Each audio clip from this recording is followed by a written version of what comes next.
Chapter 385. Their chairs were slightly closer to each other. In order to make it easier for Yi Qian to draw, Xia Jinyuan had already left his chair as he spoke. He half-squatted beside Yi Qian and said, "After entering the southern province, your hair has to be cut. Draw one with hair to your ears, and the other with hair to your ears." "Okay." Yi Qian agreed with him. The 6 blurry portraits were fixed on the 6 screens. The back of the first portrait was indeed slightly longer, and the hair to his ears in the 5th portrait when he was wearing a mask. She sat in the middle, and several police officers stared intently at the pencil she was drawing on the paper. As she dictated and finalized, the features of a man with thin, even refined features were drawn on the paper. Xia Jinyuan picked up the completed portrait and said, "I can't say that this one is 100% similar, but it's at least 90% similar. The criminal may very well refuse to admit it. Regardless of whether he admits it or not, let's arrest him first." He handed the portrait to the police officers, and Yi Qian began to draw the criminal's height, proportions, and even the shadows bit by bit. Some police officers hurriedly left with the portrait, while the rest of the people held their breaths and looked at the high school student whose drawing skills were comparable to the professional police officers in the brigade. From the moment she picked up the pen to the moment she started drawing on the paper, there was not a single pause. It was as if she had seen the criminal before. The portrait had already been sent to the relevant departments for matching. After Yi Qian finished drawing the entire portrait, the police officers guarding the matching portrait rushed into the surveillance room like the wind. Found it, found it. Finding the criminal meant that Yi Qian and Xia Xiaoyuan's work was complete. The two of them, who were helping each other out of friendship, actually only needed to find some clues for the police. With so many videos, so many celestial eyes, and so many faces coming and going in a city every day, how difficult was it to only find one criminal? The two of them spent more than 4 hours to find the criminal. They had indeed done the Southern Province Public Security Bureau a huge favor, and the head of the Southern Province was relieved. "Xiao Xia, call your brother over for a meal." Chang Sheng was acquainted with Commander-in-Chief Xia and had met Xia Jinyuan a few times. This time, he had done him a huge favor, so it was only right for him to express his gratitude. As the head secretary, he had to do all aspects of his work. He even had to carefully arrange a meal. However, this time, there was really no need to arrange it. "You're welcome." He even brought a child over. "I'm afraid that he has to send the child home now." Changxing thought that it was a child from family Xia. To solve the case within 48 hours. There must not be a second case in our province. Yi Qian. When they walked out of the traffic station, it was already late at night. It was almost 10:00 from 5:30 p.m. Yi Qian looked at the man who was walking in a hurry and caught up with him. "Captain Xia, it's still early." "Yes, I'm not going back." The moon was bright. Xia Jinyuan stood under the silver light with a faint smile on his face. His deep and dark eyes reflected the moonlight. When he smiled, the light in his eyes moved slightly. He was even more charming than during the day. "Why are you retreating? Are you retreating without going back to the hotel? Are you going to follow me back to the hotel?" Yi Qian rubbed his forehead as if he had a headache. He said helplessly, "Captain Xia, I'm not in the mood to joke with you. It's 10:00 now. I have to go back to the dormitory. Tomorrow, I have to go to class. Have you forgotten that I'm still a student? High school students are under the most pressure. They can't be distracted."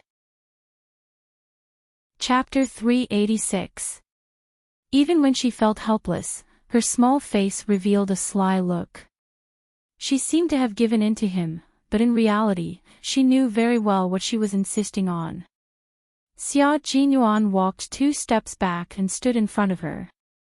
His tall and slender body happened to block the moonlight, completely enveloping her under his shadow.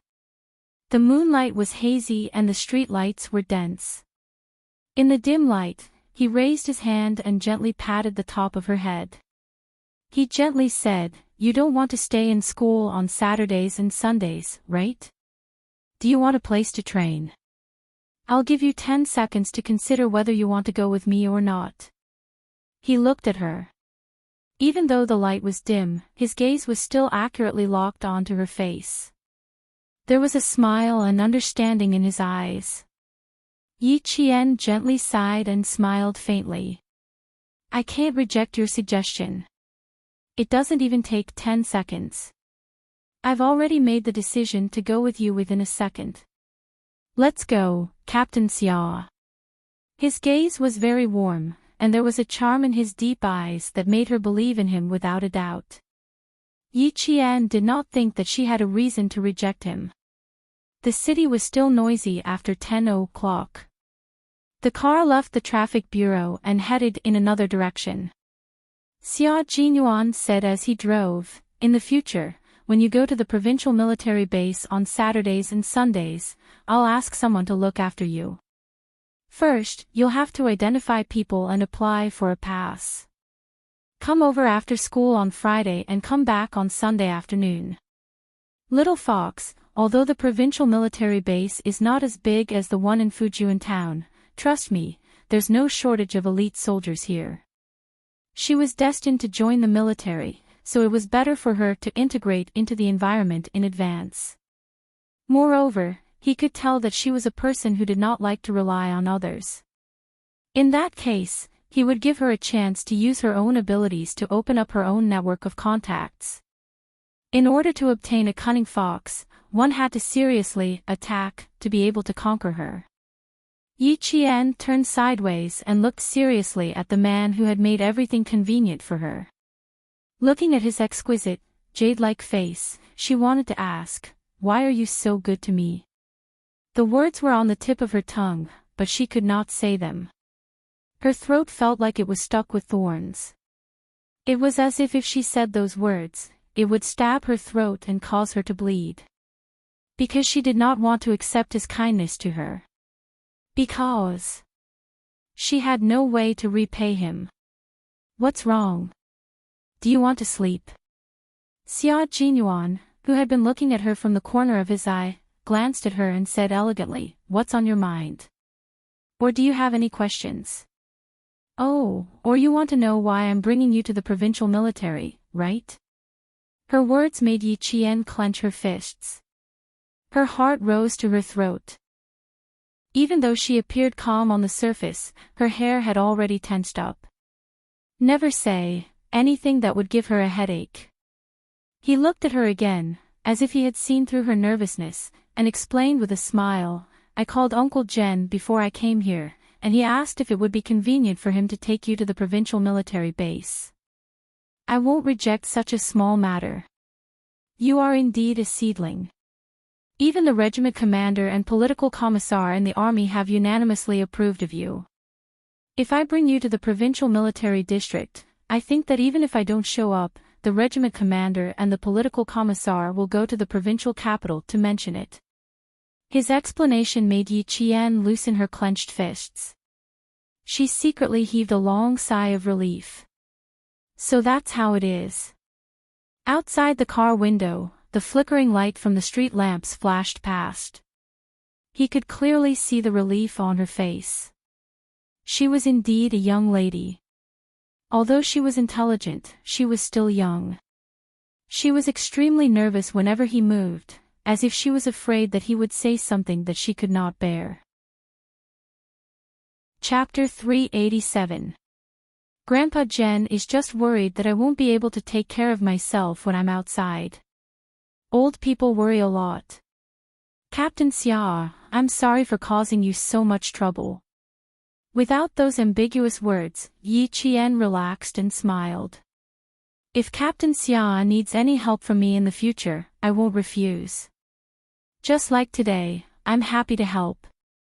She always believed whatever he said unconditionally. Xia Jinyuan's sexy lips curved into a gentle smile. It was the only tenderness behind the iron-willed soldier. Silly girl, if I ask you to go through a mountain of swords or a sea of fire, you won't refuse? Of course. Yi Qian answered without hesitation. His expression was solemn. I believe in you, Captain Xia. Even if there is a mountain of swords or a sea of fire, you and your comrades will definitely be the first to rush in. She trusted him so much and was so sure that she didn't say any excessive compliments. When he saw her bright and burning eyes, Xia Jinyuan only felt that his chest was so hot that even his heartbeat sped up. After a long time, he laughed softly and sighed. You really are a silly girl. He focused on driving and no longer looked at her. Yi Qian didn't see the indulgence in his eyes that could make one drown in it and not want to wake up. It was indulgence only for her. Silly girl, you trust me so much and treat me as the person you trust the most. How can I refuse everything from you? How can I bear to let go? Even if I have to wait, I'm willing. Yi Qian didn't go back to school that night. By the time he left the provincial military base, it was already midnight. He checked into a hotel not far from the school. In the middle of the night, a grown man brought a young girl to a hotel room. The receptionist couldn't help but take a few glances. First, she glanced at Yi Qian coldly. When she looked at Xia Jinyuan, it was as if she had taken stimulants. She said sweetly, "Hello sir, I'm not interested in who you are. I know you're the receptionist of the hotel." Even a small receptionist was looking at his little fox with a strange gaze. She really deserved a lesson. Xia Jinyuan glanced at the receptionist coldly. His arrogant aura and cold tone made the receptionist's face turn pale.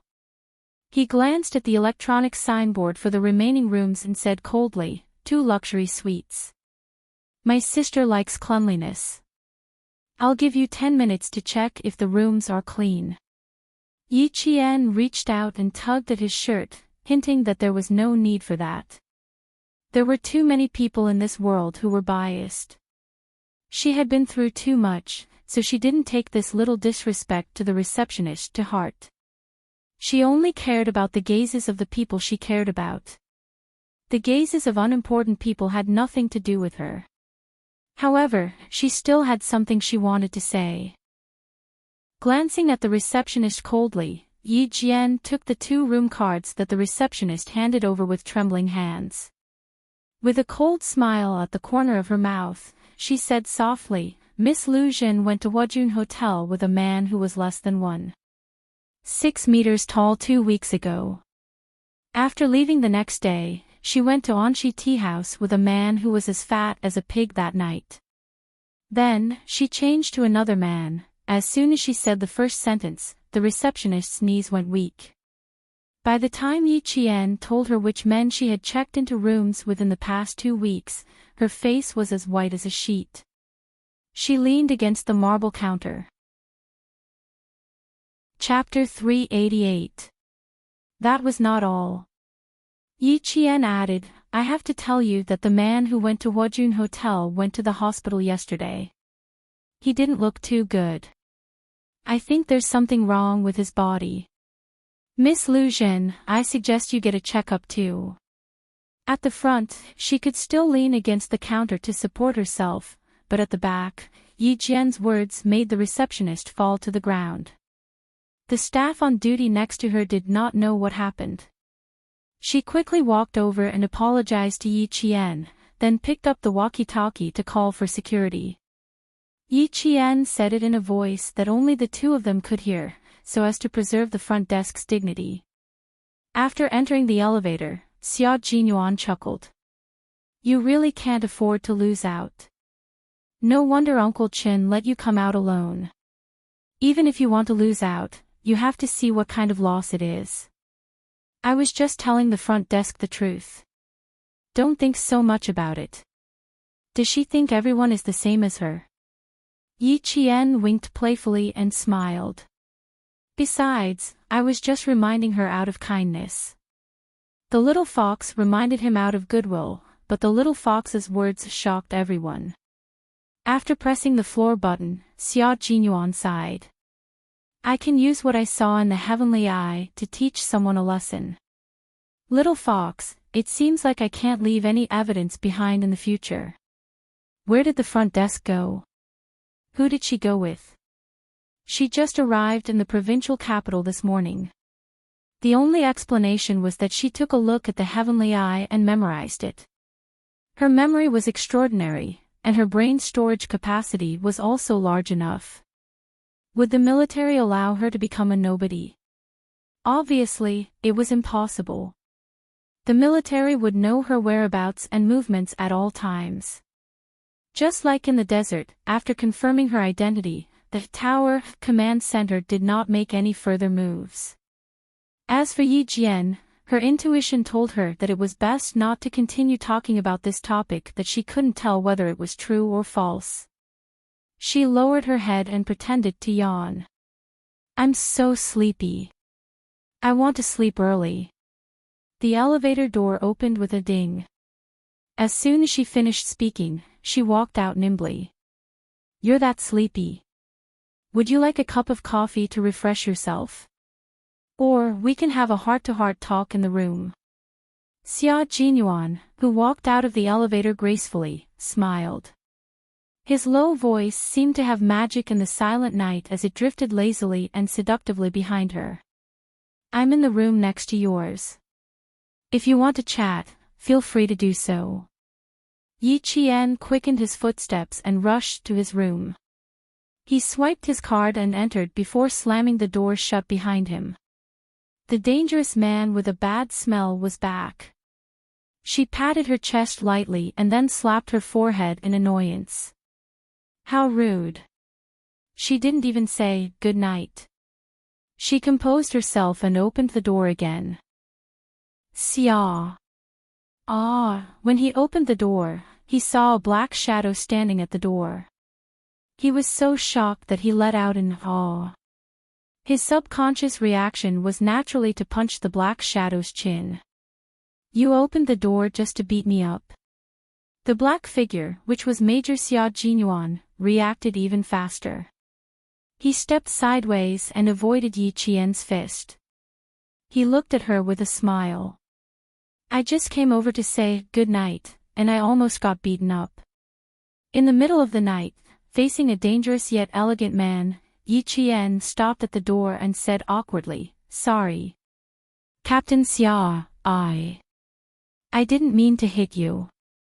Also, good night. See you tomorrow. Chapter 389. The door slammed shut again, as if trying to escape from the lecture. Outside the door, Xia Jinyuan gently rubbed his eyebrows with his slender fingers.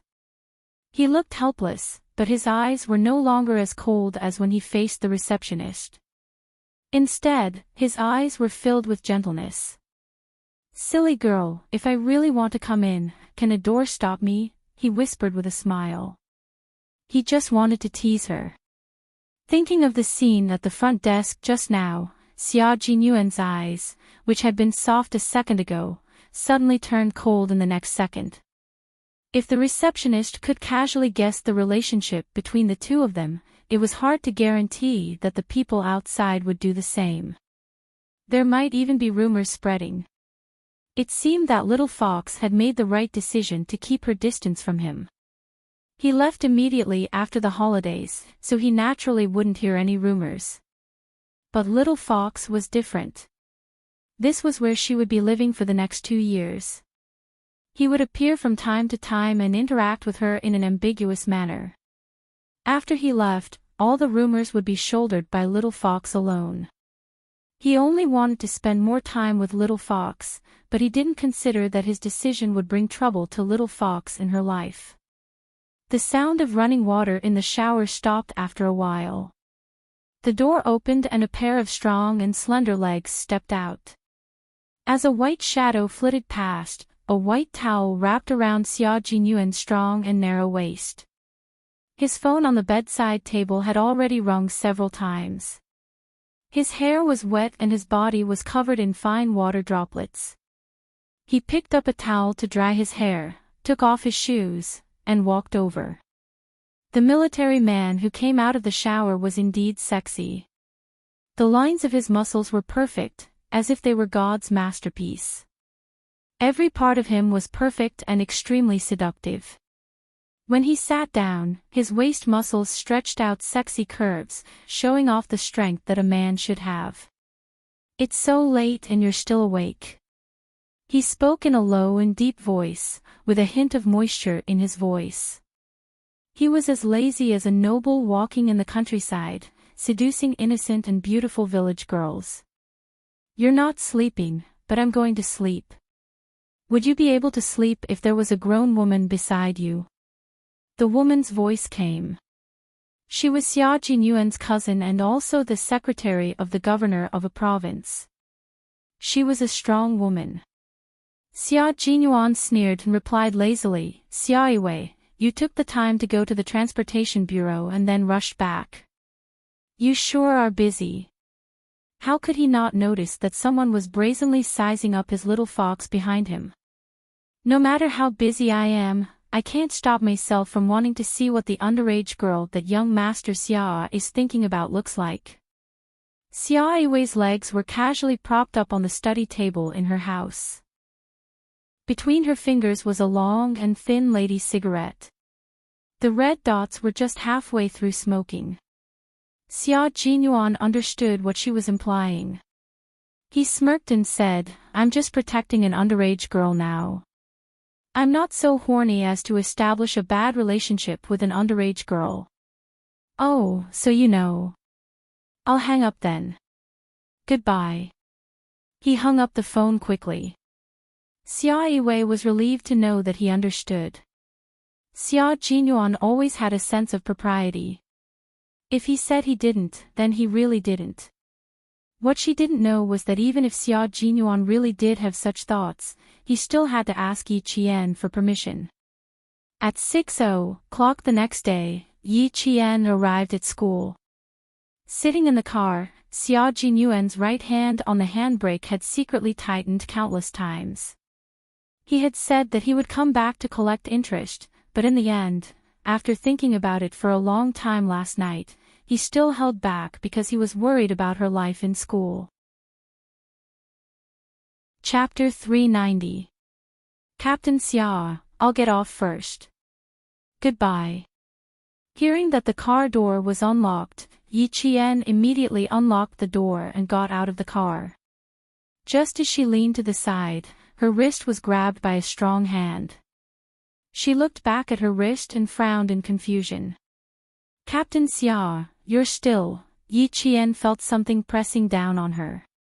With one of her hands held, she could only feel a refreshing mid-scent. Like an apple in Eve's hand, she couldn't resist its temptation. There was a hint of coolness on his belt, followed by a warm kiss that gently landed on her forehead.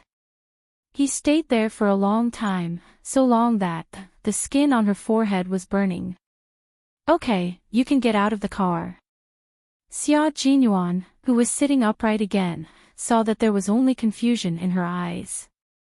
She didn't reject him. Feeling warm in his heart, he chuckled. "This is my interest. I'm back to collect interest, little fox." He came all the way to the desert and chased her all the way here, but he still missed her. He had to collect interest. Yi Qian was almost running away. She grabbed her luggage and walked faster and faster. Only when she reached the school gate did she slowly stop. She turned to look at the car that hadn't left yet and the man who had gotten out of the car. Yi Qian's forehead burned even hotter. She pursed her lips stubbornly. She wanted to say something, but in the end, she didn't say anything and turned to enter the school. Xia Jinyuan, who was standing beside the car, had a faint smile on his face. His deep eyes watched his little fox enter the campus until she slowly disappeared from his sight. He blinked his unfathomable eyes and drove away in a good mood. The original interest was her first kiss. Today, he took a step back and left her with an emotionless kiss. The effect was unexpectedly good. It was a good thing that she didn't resist. It was normal for her to be confused. His little fox had never had any experience in relationships. When it came to a wolf like him, tsk. He had no choice but to rely on his feelings. At 6:00 in the morning, there were only students who were used to morning exercises. Yi Qian was afraid that his roommates would not be awake yet, so he went to the teacher's office to wait for Teacher Tong to come over. Then they would go to the classroom together. In less than half an hour, Teacher Tong and Teacher Zhu walked over while discussing something in low voices. Yi Qian waited for the two teachers to come closer before he greeted them politely. "You came so early. Did you sleep well last night?" Teacher Tong, who knew what Yi Qian had been up to yesterday, quickly took out her keys and opened the office door. Behind him, Teacher Zhu said sternly, "There will be a test this morning. Yi Qian, you have to show your skills. I will announce the results in the afternoon." This was the usual practice of the provincial No. 1 middle school. They would start the exam on the first day of school to remind all the students that the summer vacation was over and the new semester had begun. It was time to settle down. Hearing this, Teacher Tong turned around with a smile and said, "Teacher Zhu, don't scare the students with your serious face." Then she said to Yi Qian, "Don't be in a hurry to put your luggage back in the dormitory. After the morning self-study session, come to the classroom with me." Teacher Zhu glanced at Yi Qian, whose expression did not change. It was rare for him to smile in front of the students. He said with a smile, "This student is bold and murderous." He even eliminated the foreign contestants. Why would he be afraid of an exam? "Teacher Tong, I will switch with you for the language and math test today. I will take the first two classes first. It's early in the morning, let's wake them up." Yi Qian listened to the two teachers talking about how to wake the students up as soon as possible. He quietly flipped through the new textbook for the second semester of high school. Chapter 391. At 7:00, the students who were not in the school dormitory began to enter the school. Like other classes, Year 2 Class 1 of the provincial first high school started to get to know each other in the new semester. "Hello, I'm Yi Ying. Nice to meet you." Yi Ying, who took the initiative to sit at the first table by the podium, started to introduce herself. She was pretty and had good grades. Her classmates had more or less heard of her name. Hearing that, they also started to introduce themselves in private. Some of the students were already classmates in Year 1, so they got to know each other without any introductions. There were also a few students in Year 1 like Yi Ying. However, when they saw that she only cared about getting to know other students, two girls showed a trace of disdain in their eyes. They lowered their heads and whispered, "She's still the same as before. She's just a butterfly. That's her ability. We can't learn it. She's a flower in the student council."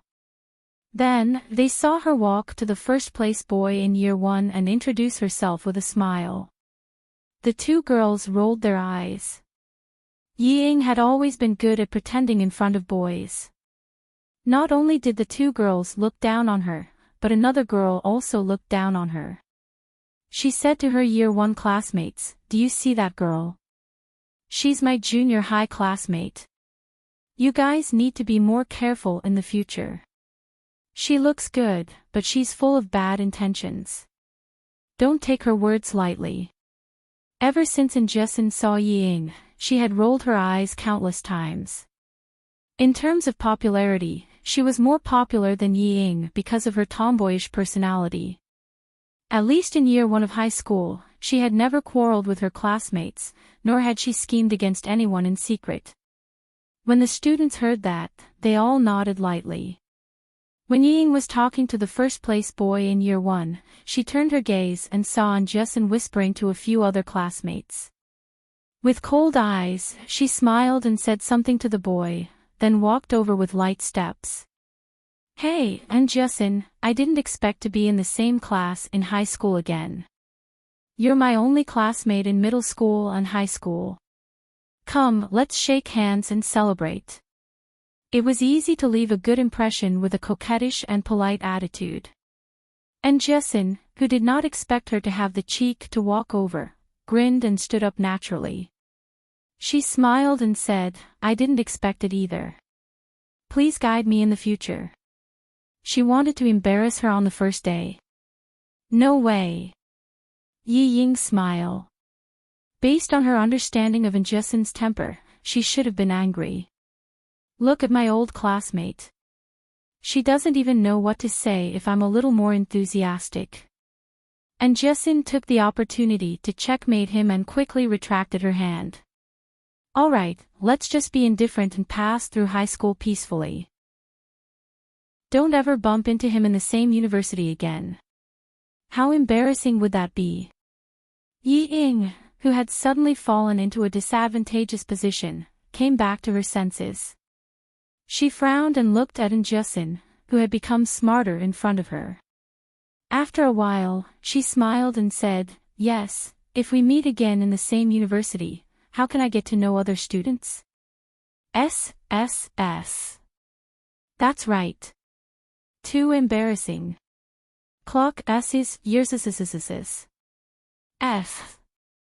F. Looking for trouble on the first day of school. At this moment, Ying knew that she couldn't embarrass Jessen, so she smiled and turned around. She lowered her eyes to hide the coldness in her eyes. Wait and see. I won't let Jessen off easily. Chapter 392. Class 1 was a class with more boys than girls. There were 60 students in the class, 46 boys and 14 girls. The science class had always been the opposite of the liberal arts class. Yi Ying and Jessen were both good-looking, so some boys had been secretly paying attention to them. Someone said, there are 60 students. Our class is still missing one. The time for the morning self-study session was approaching. The empty desks in the class were filled one by one. Soon, only the desks near the door were empty. The rest of the students had already arrived. Yeah, there are only 59 students now. Who else is not here? There are still 4 minutes to the morning self-study session. How bold of them to come on time on the first day of school. Until the morning self-study session bell rang, the empty desks near the door were still empty. A student muttered softly, Are they sick? The teacher will be angry if they're late on the first day. Yi Ying glanced at them and sneered. Class 1 was very competitive and had the most top students. If someone became the focus of the teacher's attention on the first day, it was equivalent to having someone at the bottom. Soon, footsteps were heard. The student sitting at the back near the door was bold. He quickly looked over and saw Teacher Tong walking over with a girl with a smile. She's here. It's a girl. Damn, I can only see a pair of calves. Her skin is dazzling white. She must be a beauty. Really? Quick, sit down. Shut up. Teacher Tong is our big sister. Don't bully her. Soon, there was no other sound in the classroom except for the sound of books being flipped. This showed how strong the self-control of the students in the class was. Teacher Tong did not let Yi Qian go in immediately. Instead, she went into the classroom first. Seeing that all the students were looking down at their textbooks and no one was whispering to each other, she walked to the podium and joked, All of you can hold it in. If you don't whisper, I think it's not normal. As soon as she spoke, all the students in the class took a deep breath. The bolder ones laughed and said, Isn't it time for class? We're all good students who abide by the rules. We definitely won't whisper. Right? I saw you sticking your head out of the classroom to see if I was here.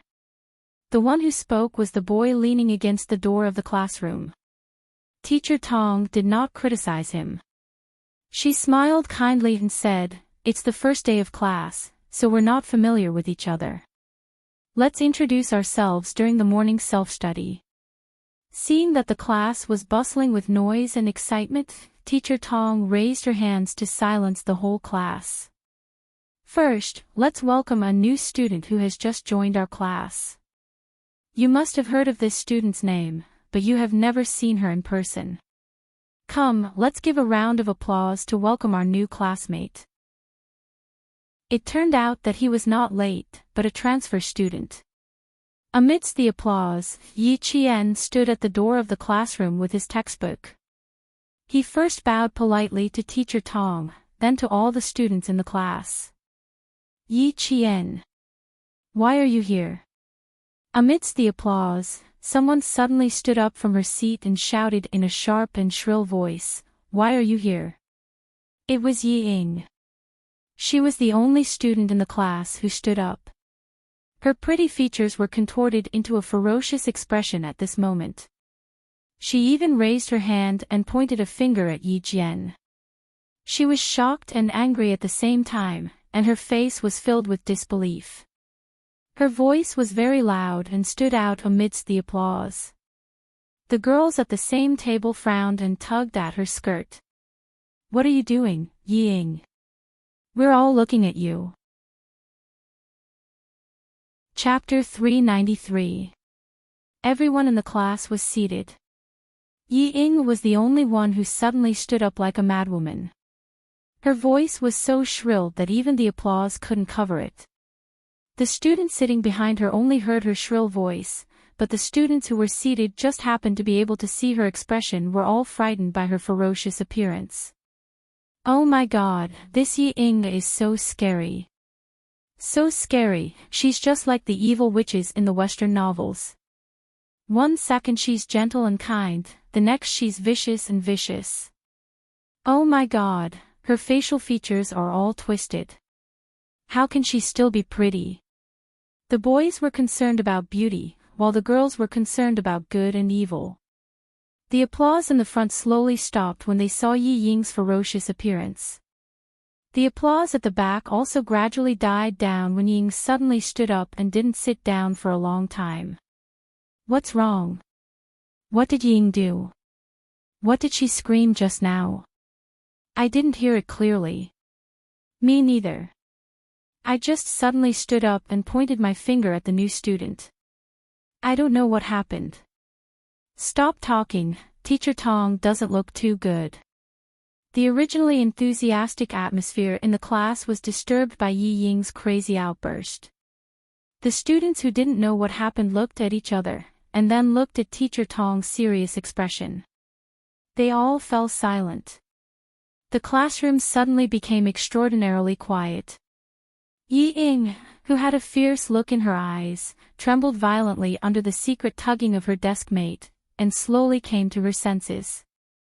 The moment she woke up, Yi Ying felt that her vision was blacking out. She saw that all the students were looking at her strangely. It was a look of rejection, and even disgust. What did she just do? What did she just say? Yi Ying, who couldn't help but tremble, tried to relax her body and squeeze out a smile to explain her gaffe just now. But the more she wanted to relax, the more she couldn't. The more she wanted to smile, the more her face twisted. It was strange, like a withered vine, brandishing its claws on the broken wall. It was especially ferocious. Just when the atmosphere was a little stiff, the sound of desks and chairs moving came from the back of the classroom. "Oh my God! You! And Jessin, whose brain was long enough, recovered from her stupor. In an instant, she jumped up as if there was a spring in her shoe. She said in surprise, "My classmate Jian Er, you hid it from me for so long. This time, Anjusin became the second student to stand up. The difference was that her happy face was a sharp contrast to Yi Ying's ferocious look. She didn't stop there. Instead, she said incoherently to Teacher Tong, "Teacher Tong, Teacher Tong, I know you, I know you. We were in the same class in junior high school. Idol of the class. Classmate, if you continue to introduce yourself, you won't be introducing yourself like a junior high school classmate." Teacher Tong did not scold her. Instead, she gestured for her to sit down first. "There's no hurry. Every student has a chance to introduce themselves." While Teacher Tong was speaking, the girl sitting at the same table as Yi Ying had a dark expression on her face. She tugged at the corner of Yi Ying's skirt and said angrily, "Sit down." Then she muttered, "Why am I so unlucky to be sitting at the same table with you on the first day?" This was not the result Yi Ying wanted. If she sat down now, she would lose. Her classmates would hate her, and stay away from her. Chapter 394. She did not sit down. Instead, she placed her hands on the edge of the desk and squeezed out a stiff smile. "I'm sorry, I was surprised because Yi Qian is my older sister. She ran away from home for a year and did not contact her family. That's why I was so surprised when I saw her." His hands, which were propped up against the desk, exerted all their strength until the back of his hands turned pale. Even his veins were exposed one by one. Yi Qian raised his eyebrows. He did not say anything, but his attitude explained everything. Yi Ying was still the same. However, her ability to speak with hidden meanings had improved. She said that she ran away from home and did not contact her family. Wasn't that saying that she was a problem girl? How could a problem girl who ran away from home for a year be a good student? Of course not. Listen, how treacherous. More importantly, she not only tricked her, but also explained why she lost her composure. That's why she said that her ability to speak with hidden meanings had improved. However, Yi Ying might be able to hide it from her classmates, but it was impossible to hide it from Teacher Tong, who was a teacher at her age. At this moment, Teacher Tong vaguely understood why Principal Chow had placed Yi Qian in Class 6 and not Class 1. The reason was right in front of her eyes. It was a far-fetched explanation, but at least most of the students believed it. Of all the things she should never have done, she should never have belittled her own classmate in secret. Moreover, she was her own sister. Teacher Tong's impression of Yi Ying immediately turned negative after meeting her for the first time. She adjusted her glasses and did not look at Yi Ying, who stood up. Instead, she smiled at Yi Qian and said, "Introduce yourself first." She saw that Yi Qian was still smiling calmly. He did not panic because of the unexpected situation. Even his expression did not change. He was calm and composed. A trace of a smile appeared on her stern face. How could she not have noticed when Yi Ying was secretly insulting her? She did not directly confront her, but only smiled at her. Sometimes, a smile was the best weapon. It represented tolerance, cultivation, and a person's character. Then he added, "I believe there are many students here who would be very willing to communicate with you." This sentence undoubtedly expressed the teacher's attitude. The hidden meaning was, the teacher will support you. It was unknown how many of the 59 students could understand. At the very least, Yi Qian and Yi Ying both understood what he was saying. Yi Ying's breathing quickened. She bit her lower lip and tried her best to calm herself down. She slowly sat down and no longer looked at the podium. In her mind, she was thinking about how to change her image and destroy Yi Qian's image. On the stage, Yi Qian's smile was like the sunlight falling on the leaves outside the window, bright and lively. "Hello everyone, I am Yi Qian, a transfer student. After taking a break from school for a year and taking the senior high school entrance examination in June this year, she re-entered the provincial first high school. Considering her age, I think it's more appropriate for her to enter the second year of high school. When the atmosphere was a little tense, a humorous remark was made. With Enchanting as the leader, laughter was heard, breaking the tension, and the atmosphere was lively again. I am fortunate enough to be assigned to Class 1 and interact with all of you. This is fate. In the future, if there is anything I don't understand in my studies, I hope everyone can help me. Thank you. It was a simple introduction, but it revealed all the important things about her. First, she took a year off from school. Second, she took the high school entrance exam this year. Third, she skipped a grade. Chapter 395. He did not praise her for skipping a grade. Instead, he used an indifferent tone and said that it was just a matter of age to downplay her ability. Yi Qian could be described with two idioms, deep as a lake and high as a mountain, open-minded as a valley. Before Yi Qian could walk down from the podium, Enchanting, who could not restrain her joy, stood up with a proud expression amidst the applause.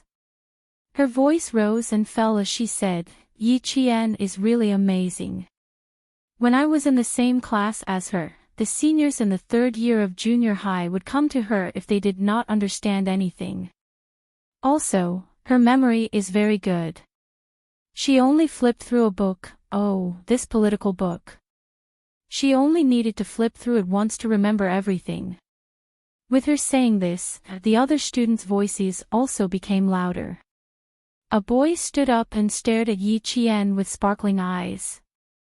I know, Yi Qian, I know who you are. You won the gold medal in the World Mathematical Olympiad 2 years ago. In the oral questions, you always finished first and won time for our contestants. I also know that you were studying in Anyang High School last year. However, on the day of the report, you did not want to be an auditing student and could not accept the school's framing of you.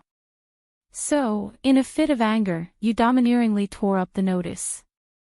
I also, amidst the adoring voices of the boys, some of them were so happy that they began to bang the table.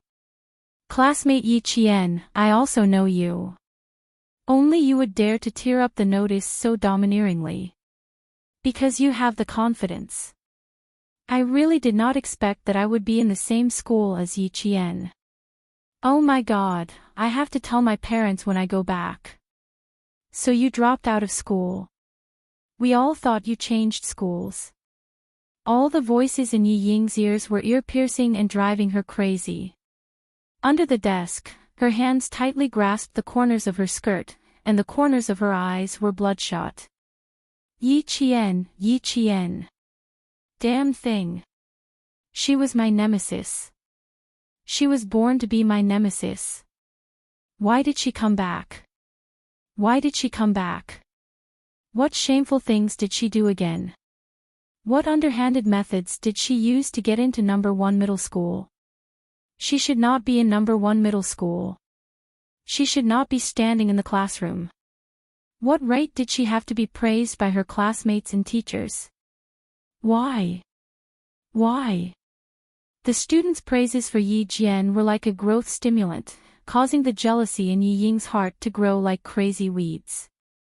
Bit by bit, it eroded her rationality, making it harder and harder for her to calm down.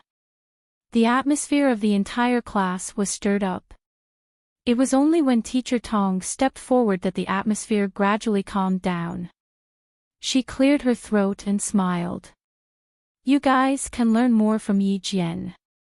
If your grades are good and you can be admitted to university after a year of suspension, I won't stop you from taking a break. Teacher Tong's voice was like the last straw, crushing Yi Ying's remaining calmness. Let her go to school with a bang. Amidst the silence, Yi Ying stood up slowly. She glared at Yi Qian, who was standing on the podium and receiving all the students' praises. The classroom became even quieter after she stood up. It was so quiet that you could hear a pin drop. The students' gazes were all on her. No one understood why she stood up again. Chapter 396. Yi Qian, you scored very high in the provincial first high school. How did you get in after taking a year off? All of us worked hard to get in. As for you, even if your results were good, how did you get in without any grades in biology, geography, or sports? Yi Ying asked slowly. Her voice was delicate, and she even had a smile on her face. I'm sorry, I don't mean anything by it. I just want to ask you how you managed to get into the provincial first high school under such difficult circumstances, and even managed to skip a grade and get into the most difficult class 1. I'm not targeting you. I just want to be fair and just. Yi Ying wasn't the only one who thought this. She was very smart. She asked the other students who didn't agree and didn't believe that Yi Qian was really that capable. Seeing that a few students nodded in agreement with her words, Yi Qian sneered. Yi Ying, if you're not afraid of embarrassing yourself, then play with her. He looked at all the students with clear eyes, not just Yi Ying. He said calmly, since everyone got in based on their abilities, then I'll do the same. Just as Yi Ying said, I didn't score in biology, geography, or sports. But to me, even if I didn't score in these 3 subjects, it wouldn't affect my entrance exam. It wouldn't be a stumbling block for me to get into the provincial first high school. Before he could continue, a student stood up and said, I believe in Yi Qian. How could someone who relied on his abilities not get into the provincial first high school because he took a year off? With one, there was a second. They all stood up one after another. I believe in him too. I participated in the provincial first high school's entrance exam with Yi Qian 2 years ago. His answers in class were fast and accurate. He never missed a question. His ability from 2 years ago had been influential until now.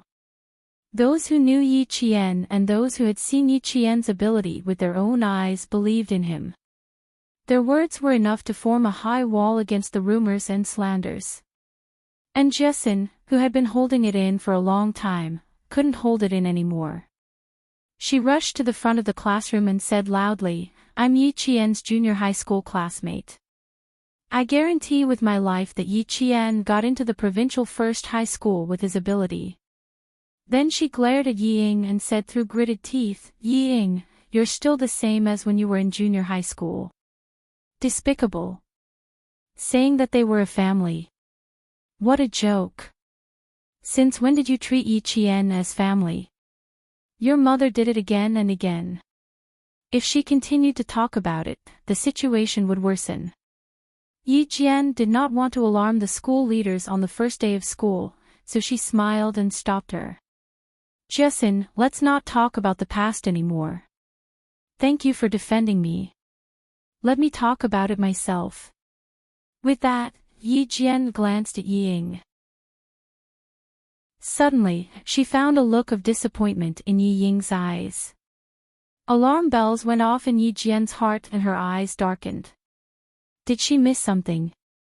Yi Qian glanced at Teacher Tong, who had remained silent and had a serious expression on her face. Yi Qian came to a realization. She knew what she had missed. Yi Ying wanted to expand her influence to the point where even the school's leaders would be alarmed. She wanted to leave a deep impression on the school's leaders that she was a troublemaker on the first day of school. That way, there would be many opportunities to slip away from her. She was a troublemaker. Chapter 397. No, she even included Jessin in her calculations. As one of the instigators of the conflict, Jessin, a student whose grades were not as good as Yi Ying's, would also be implicated in this matter and leave the school leaders with a bad impression of her as someone who wanted to stir up trouble. Sure enough, she had improved. This was a trick that killed 2 birds with 1 stone. Yi Qian, who had seen through her trick, faced all her classmates again. She was not afraid in the face of danger. She maintained a faint smile and said word by word seriously, I am qualified to stand here and skip grades because I am qualified to pass the exam with my own strength.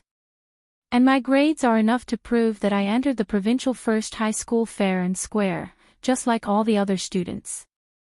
Maybe you don't believe it, but that's the truth.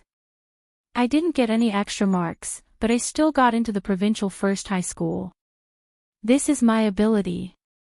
Her voice was very calm, but it had a majestic aura. Every word seemed to weigh 1,000 pounds, making the hearts of the students tremble slightly. The confident Yi Qian was like an unclimbable mountain, standing tall and lofty. Yi Ying almost laughed out loud when she heard this. You can't even check your grades. How can you be fair and square? That's strange.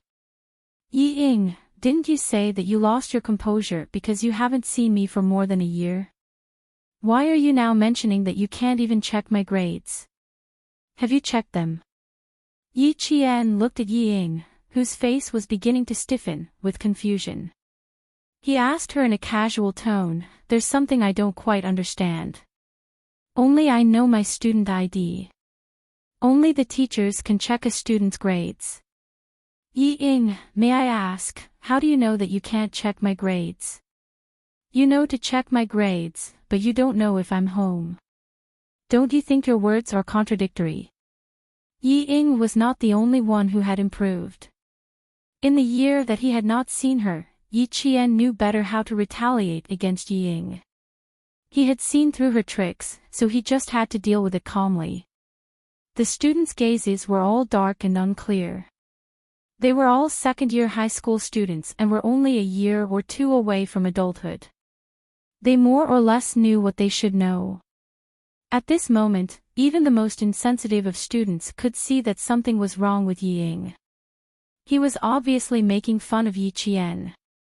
I'm just worried about whether you're back or not, so I wanted to check your results. After all, you had your reasons for dropping out of school last year. You don't have to be so nervous. Just tell us that you can rely on your own strength. Yi Ying's face was extremely stiff. Even her cheeks were frozen. Her gaze flickered unnaturally as she avoided the main point and said, I also believe in my sister's ability, but you have to stand out and explain. Let the other students know that you entered the school fairly and justly. This matter could not be explained clearly. Even if Yi Qian relied on his own abilities to pass the exam, he knew that today would definitely leave a seed of doubt in the hearts of some of his classmates. His high school life would not be too peaceful. The corners of Yi Qian's mouth curled up slightly. He said with a faint smile, it's true that my results can't be found.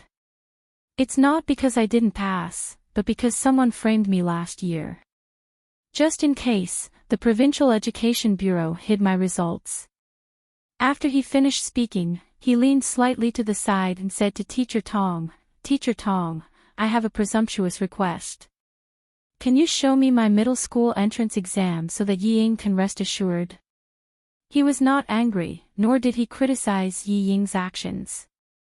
It was just a pure explanation. There was no trace of anger at all. Chapter 398. This was using gentleness to overcome strength. Using gentleness to resist the other party's aggressiveness. Who was cute, who was hateful, who was easier to get along with?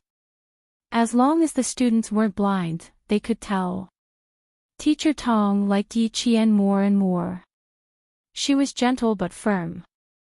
She was neither anxious nor impatient, and she had the demeanor of a noble. When she heard what Teacher Tong said, she smiled and said, I have already prepared for this.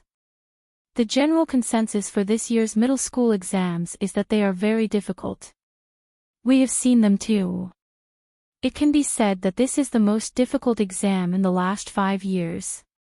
Teacher Tong opened the drawer of the podium and took out a craft paper folder. Inside it was Yi Qian's exam paper.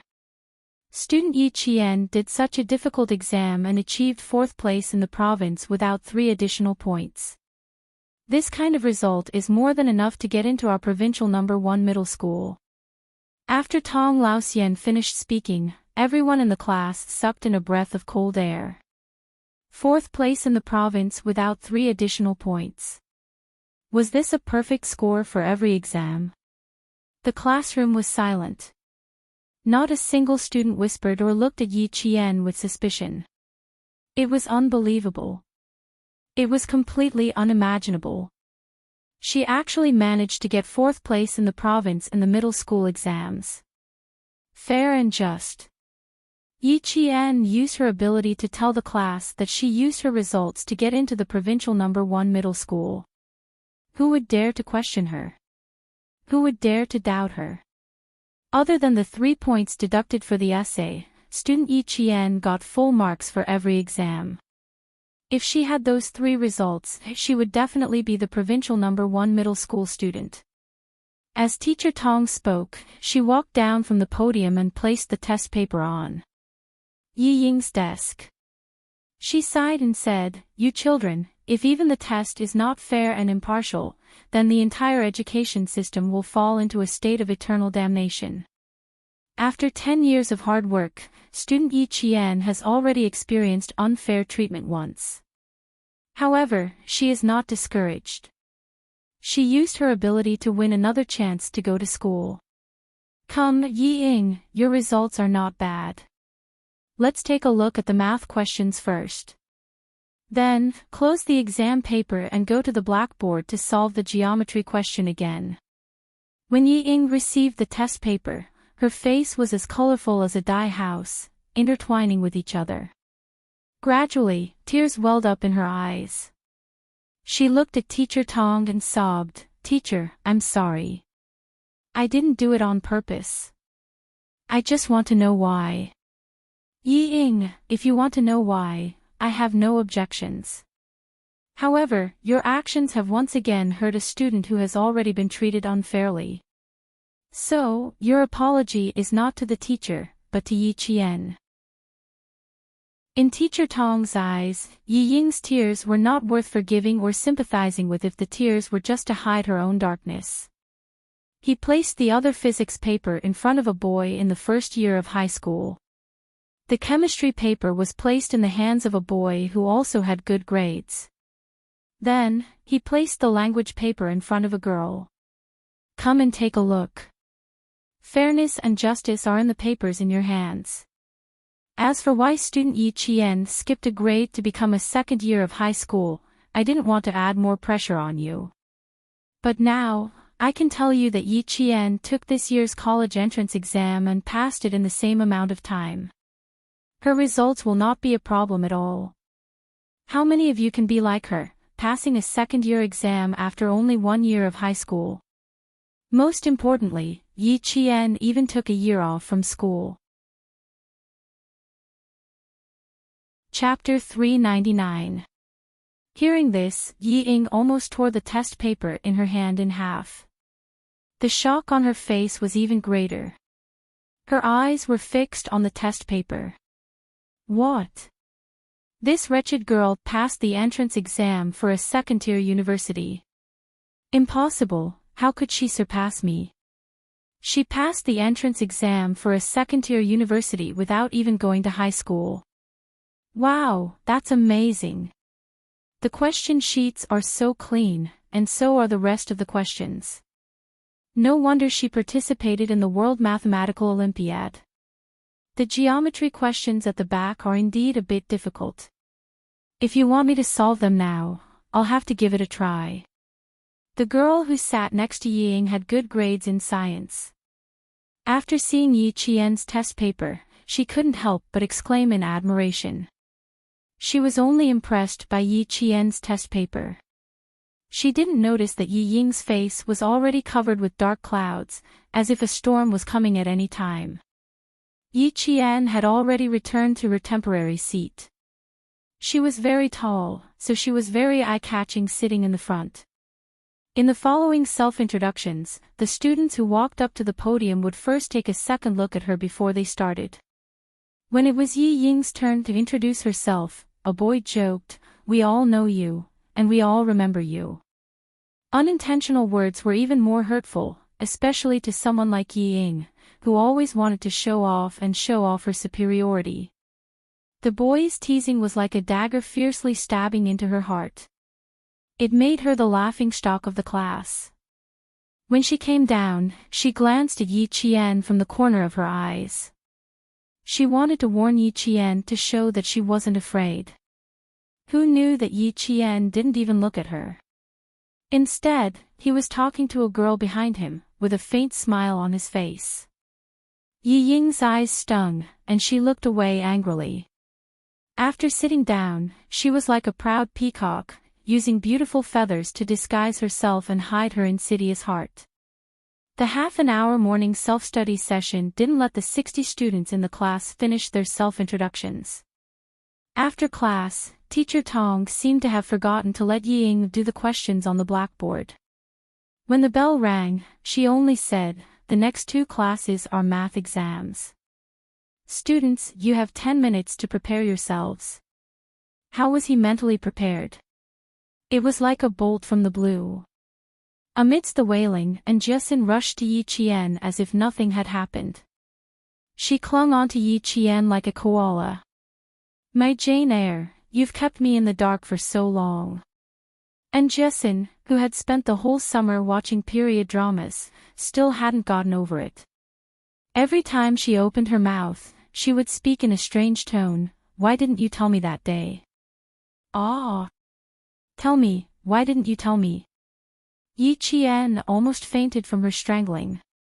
"Because I want to go to high school safely. I don't want anything like last year to happen again, understand?" "You're right. I'm happy now, so I forgive you this time." Being in the same school and class as her good friend again made Enchanting even happier than if she had won a ranking. The smile on Enchanting's face was so wide that her eyes were about to become slits. There were only 10 minutes before class ended, but all the students who came to talk to Yi Qian found that she could accurately say their names after they introduced themselves once. By the time the math and language exams were over, she had already memorized the names of all the students in the class in just one morning. IQ and memory really have to be compared to know who's better. I'm impressed. With her IQ and memory, she could choose from any of the top universities in the country. She's amazing. She can't be compared to her at all. For both exams, she only used one class to hand in the papers. Pressure, pressure. Chapter 400. Seeing that even the top student in the cohort felt pressured, the other boys in the cafeteria laughed and said, "Bro, I'm afraid the top student in the cohort won't be guaranteed. That's normal. Yi Qian will crush us in terms of IQ, memory, and learning range. The top student in the cohort will become the uncrowned king." The top student in the cohort wasn't tall, only about 1.7 meters. He had a few pimples on his face and was a gentle and easygoing guy. He didn't feel pressured by Yi Jian's arrival, so he smiled and said, 8 immortals crossing the sea, each showing his own abilities. We don't have to compete with Yi Jian's results, we just have to stabilize our own. Comparing grades with her will only make us feel more pressured. Also, he paused and said, I think Yi Qian is easy to get along with. We can ask her if there's anything we don't understand. I don't think she'll reject helping each other and improving each other. That's right. I also think Yi Qian is easy to get along with. That Yi Ying. I'm afraid she's not easy to get along with. She's not as pretty as Yi Qian. Fuck, go to hell. You're always staring at girls. The 5 boys joked and laughed as they walked to the cafeteria. Yi Ying, who had been walking alone behind them, heard their conversation and felt her blood boiling in her chest. The hatred in her heart deepened. Yi Ying bit her lower lip so hard that teeth marks appeared. Yi Qian. That damn thing. As long as she appeared, she wouldn't have a good day. No, she had to think of a way to get rid of her. She had to think of a way. It would be best if she could make this person disappear from this world forever. Yi Ying, who had wanted to eat in the cafeteria, turned around and jogged to the snack bar. Yi Jifan was about to get off work when he saw that the call was from the school's snack bar. He quickly sat down and picked up the phone. Hello, Ying Ying. How come you still have time to call Dad on the first day of class? Dad, Yi Qian came to the provincial first high school. It's not that we can't check her grades, but the Provincial Education Bureau deliberately hid her grades. Dad, what should I do? Now, the whole class revolves around her.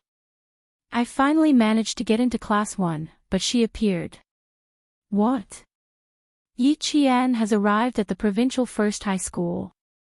But he didn't have her results at all. Even the usually calm Yi Jifan paused for a moment.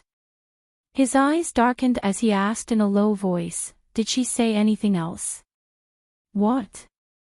She didn't say anything. She just said that she relied on her grades to get into the provincial first high school. Moreover, Dad, she was ranked 4th in the province. Yi Ying gnashed her teeth as she spoke. When she mentioned her grades, her facial features twisted again. Dad, you can't let her stay in school. You can't. I can't lose to her. I want her to disappear from the school. I want her to disappear completely. Dad, you have to help me, you have to help me. Yi Jifan, who was in a state of shock, felt his heart skip a beat.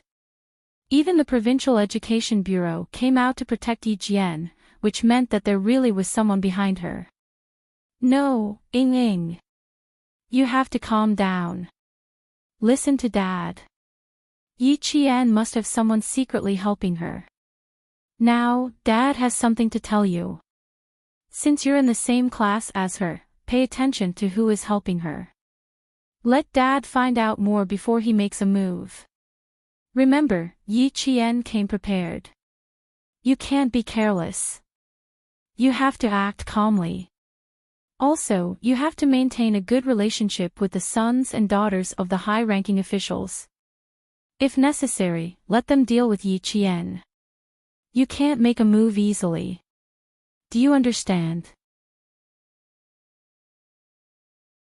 Chapter 401. When Yi Ying heard that she still needed to endure it, tears streamed down her face. However, she understood Yi Jifan's advice. She cried as she replied, I know. Dad, I'll pay attention to who's behind her. You can step in when the time comes. Dad will definitely step in for you. But not now. Yi Jifan's heart sank. He was very worried that his daughter would lose her composure because of Yi Qian's return. After a heavy sigh, he seemed to have an idea. He covered the microphone with his hand and lowered his voice, Ying Ying, you must hold on to the jade pendant well. Dad can tell you that this jade pendant is very useful. Even if Yi Qian has someone behind her, she's still just an ordinary citizen with some small achievements. You will definitely not be an ordinary citizen in the future. Trust Dad. Bear with it for a while and calm the waves. Take a step back and the world will be wide open. It won't be too late to settle the score with her after we find out the truth. Yi Ying was stunned. Why did he mention the jade pendant again? It sounded like it wasn't just a little important. Could it be that there was a secret on the jade pendant? This jade pendant was Yi Qian's. Dad, is the jade pendant really that important? I've heard you mention it countless times. Yi Ying took out the jade pendant. Because it was an expensive piece of jade, she used it as a decoration when she played with her classmates whose parents were officials in the first year of high school. Yi Jifan originally wanted to keep it a secret until his daughter went to university. After a moment of silence, he nodded, yes, it's very important, very important. It's a symbol of status. A symbol of status. Yi Ying's heart skipped a beat. She was overjoyed. So you're saying that as long as I have this jade pendant, Yi Qian will live at my whim for the rest of his life. Isn't that right, Dad? Isn't that right? She was anxious to get confirmation. Her voice was anxious and trembling. Yes, Ying. So, before Yi Zhifan could finish, Yi Ying hurriedly said, so, there's no need for me to be jealous of her grades, right? Because, no matter how good her grades are, they'll never be as good as yours, right? After laughing, Yi Ying's eyes narrowed slightly as she asked doubtfully, however, there's still something I don't quite understand. Why does this piece of jade represent an identity? Dad, please tell me. I need some consolation. I don't want to lose to that wretched girl Yi Qian. Yi Zhifan knew that once he said that the jade represented an identity, then his daughter would definitely ask about it. After a soft sigh, he said in a low voice, I'm not too sure myself. When your aunt sacrificed herself, this piece of jade was sent back together with her belongings. Not long after Dad became the village chief, he received a call saying that he wanted me to take good care of the jade and not tell Sun Xueqing's daughter about it. Sun Xueqing, Yi Qian's mother. As for this piece of jade, Dad kept it because he thought it was valuable. When Dad was promoted to the position of mayor, the head of the city even talked to Dad personally. His words hinted that someone was helping Dad in the dark. In this world, there is no such thing as kindness without reason or resentment, and there is no such thing as help without a purpose. After thinking about it, Yi Zhifan guessed that the person behind this piece of jade had been secretly helping him all this time. That was why he said that this piece of jade represented an identity. If it wasn't someone with an identity, how could they help him? But Ying, these are all Dad's guesses. Also, you have to do your best. Her grades are good, so you have to do better than her. My precious daughter is so smart, how could she be defeated by someone who has been inferior to her since she was young? Chapter 402. Compared to Sun Dongqing, Yi Zhifan's words ignited Yi Ying's fighting spirit more. That's right. If her grades were good, then as long as her grades were better, wouldn't all problems be solved? After hanging up the phone, Yi Ying felt that all her worries had disappeared, and her chin was slightly raised. Even when she walked, her gaze was slightly raised.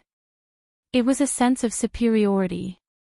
After returning to the dormitory, Yi Qian, and Justin, and 4 other girls from the same dormitory whom they had met briefly went to the cafeteria to eat. Just as they were about to reach the cafeteria, they bumped into Yi Ying, who had just returned from a phone call. Their gazes met, and the air seemed to freeze. Seeing this, Yi Ying glanced at the girls. Her eyes were filled with disdain. At first glance, she could tell that they were all from ordinary families. Birds of a feather flock together. People of different backgrounds would associate with the same people. Sister, call home when you're free. My dad is very worried about you. Yi Ying, who spoke, unconsciously touched the pendant on her chest. She smiled and said, I just called my dad to tell him that you're back. Yi Qian did not want to involve her classmates in the dispute between her and Yi Ying. She smiled at Justin and said, Justin, go to the cafeteria with Xiaoyi and the rest first. Help me get food too. Thank you. But... And Justin was worried. However, when she met Yi Qian's slightly heavy gaze, she immediately nodded. She pulled the girls from the same dormitory and said softly, let's go first. Once the students left, Yi Ying's ugly face was completely revealed.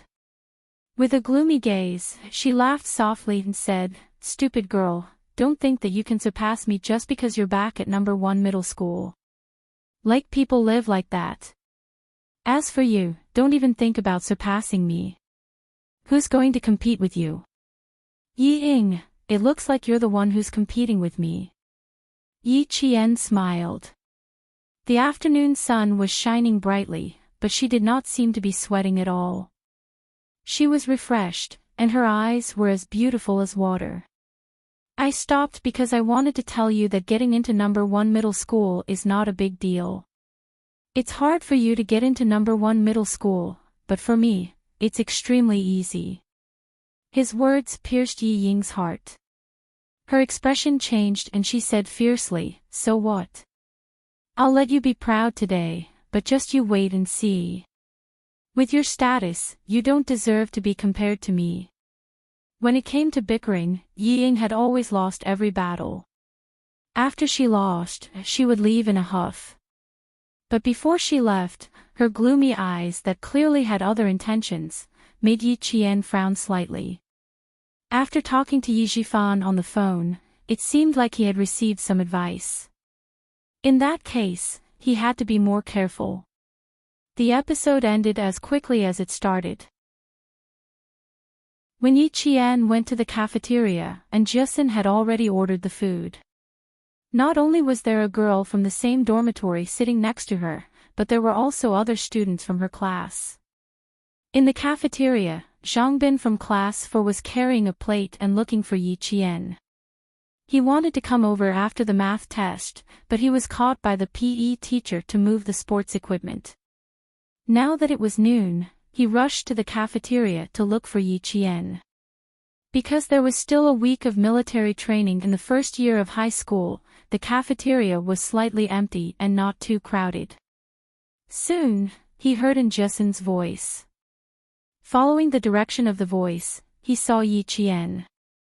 Not only were the two of them sitting together, but there were also a few other students sitting nearby. They were chatting and laughing with Yi Qian. They seemed to have a good relationship, and a few of them were students with excellent grades in the first year of high school. It could be seen that Yi Qian got along well with his classmates on the first day of school. Chapter 403. Zhangbin looked at Yi Qian, who was surrounded by his classmates, and then looked at Justin. He thought about it and decided to look for them after school. A boy patted Zhangbin's shoulder and laughed. "Hey, Zhangbin, you're looking at Justin again. If you really like her, why don't you write her a love letter? It's good to let her know. But you have to be careful. Don't let the teacher find out. Their homeroom teacher, Miss Tong, is quite nice, but she can be quite scary when she's strict." "What are you talking about?" "The transfer student from class 1, Yi Qian, is also my junior high school classmate." The voices gradually faded away. Yi Qian looked at Zhangbin, who had walked far away, and whispered to Justin, "Let's go look for Zhangbin after class." "Why should we look for him? He doesn't have time in the afternoon. He's a sports student, so he has to train every afternoon after school. Also, he doesn't live on campus. He lives at his grandmother's house." Zhangbin's father was from Fujian town, but his mother was from the provincial capital. And Justin, who had always been carefree, was more attentive this time. She whispered, "Zhangbin's father doesn't have much contact with his grandmother's family. I heard that his mother fell out with her family because she wanted to marry into the countryside. In the future, when you see Zhangbin, don't ask him where he lives. He doesn't want to talk about it." Hearing this, Yi Qian looked at Justin with a smile in his eyes. He purposely dragged out his words and said, "Not bad, you know how to care about people." "Who? Care about who?" The girls who didn't hear everything came closer. Soon, they were all laughing together again. Under the sunlight, the second-year students who hadn't entered the countdown to the college entrance exam were still smiling. Yi Ying, who had lost to Yi Qian again, was slapping the tree leaves fiercely and cursing. "Yi Ying, over here. Everyone is looking for you." A girl blocked Yi Ying's path and pulled her towards Swan Lake without any explanation. "It's an emergency.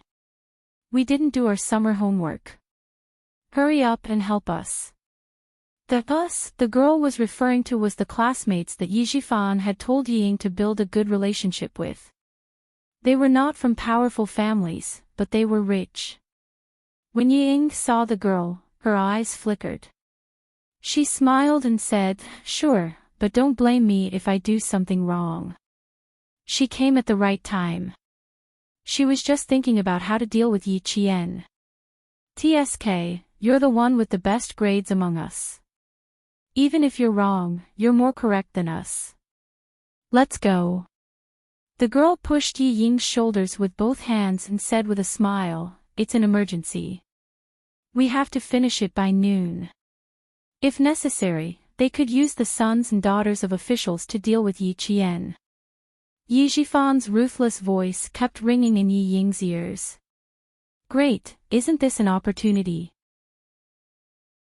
Yi Qian, let's see how you'll survive in school after offending my friends." After lunch, Yi Qian went back to the dormitory to tidy up her bed. Just as Teacher Tong had said, the strong were respected by others. After lunch, the 6 people in the dormitory had a certain understanding of each other. The other 4 girls were even happier to be in the same dormitory as Yi Qian. They helped her pack her luggage and went to the convenience store to buy daily necessities like buckets. After lunch, the 6 people in the dormitory had a harmonious relationship. Teacher Tong had spent some effort in arranging the dormitory. She had arranged for a few gentle girls to be in the same dormitory as Yi Qian.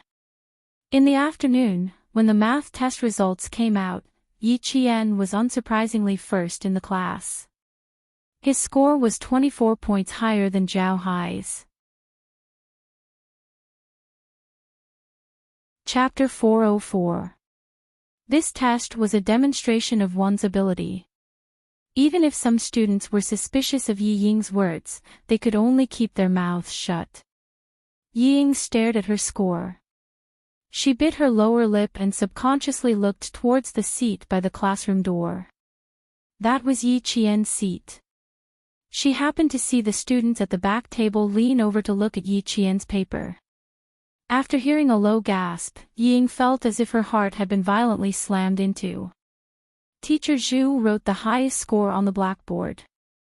There are 2 students in the class who scored full marks.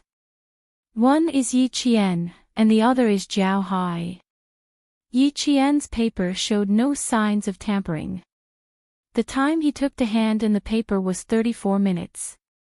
Yi Qian is first in this test. Zhao Hai was the first male student in the grade. I won't say much about the lowest score. I know that you all have relaxed after the summer break and didn't study properly. This test is just a reminder that school is about to start, so it's time to settle down. Yi Ying looked at her math results. She bit her lower lip even harder. She had always been good at liberal arts and bad at science. If it weren't for the fact that Teacher Tong only taught the science class, she wouldn't have insisted on transferring to the science class. But now, she had widened the gap between them with just one test. She had to work hard. She couldn't drag her results down. She seemed to have thought of something. She touched her chest, tilted her head, and lightly glanced at Yi Qian, who was looking down at his paper. The corners of her mouth curved into a contemptuous sneer. So what if your results are good? This society relies on connections. It doesn't matter. You're just a small citizen with some achievements. You'll never be a big shot. Yi Qian raised her head. She knew who was looking at her. It was just a guy with delusions. Yi Qian thought to herself, he is just a guy with delusions. Teacher Zhu only explained a few key questions in class. She then said to Yi Qian, come up and explain the solution to the last question. Connect the points O and M of the circle, and make the string MN. When Yi Qian was explaining, her voice was particularly soft, and it had a magical power that could make people focus all their attention on one point. Cicadas were chirping outside the window, and there was only the sound of the leaf fan hanging on the ceiling rotating in the classroom. All the students in the class were listening to her explanation carefully, and there was no extra sound. Only when the value of point n is taken on a semicircular arc that does not include point m. Our answer is obvious. Yi Jian wrote down her analysis step by step on the blackboard as she explained the questions. Some white chalk foam fell on her black hair. As she turned around, the ends of her hair swayed slightly, and the white powder fell off. The math class passed by quietly. Yi Qian's analysis process was written on the blackboard. Some students were still copying the answers on the blackboard step by step. There were also students who took their test papers to answer Yi Qian.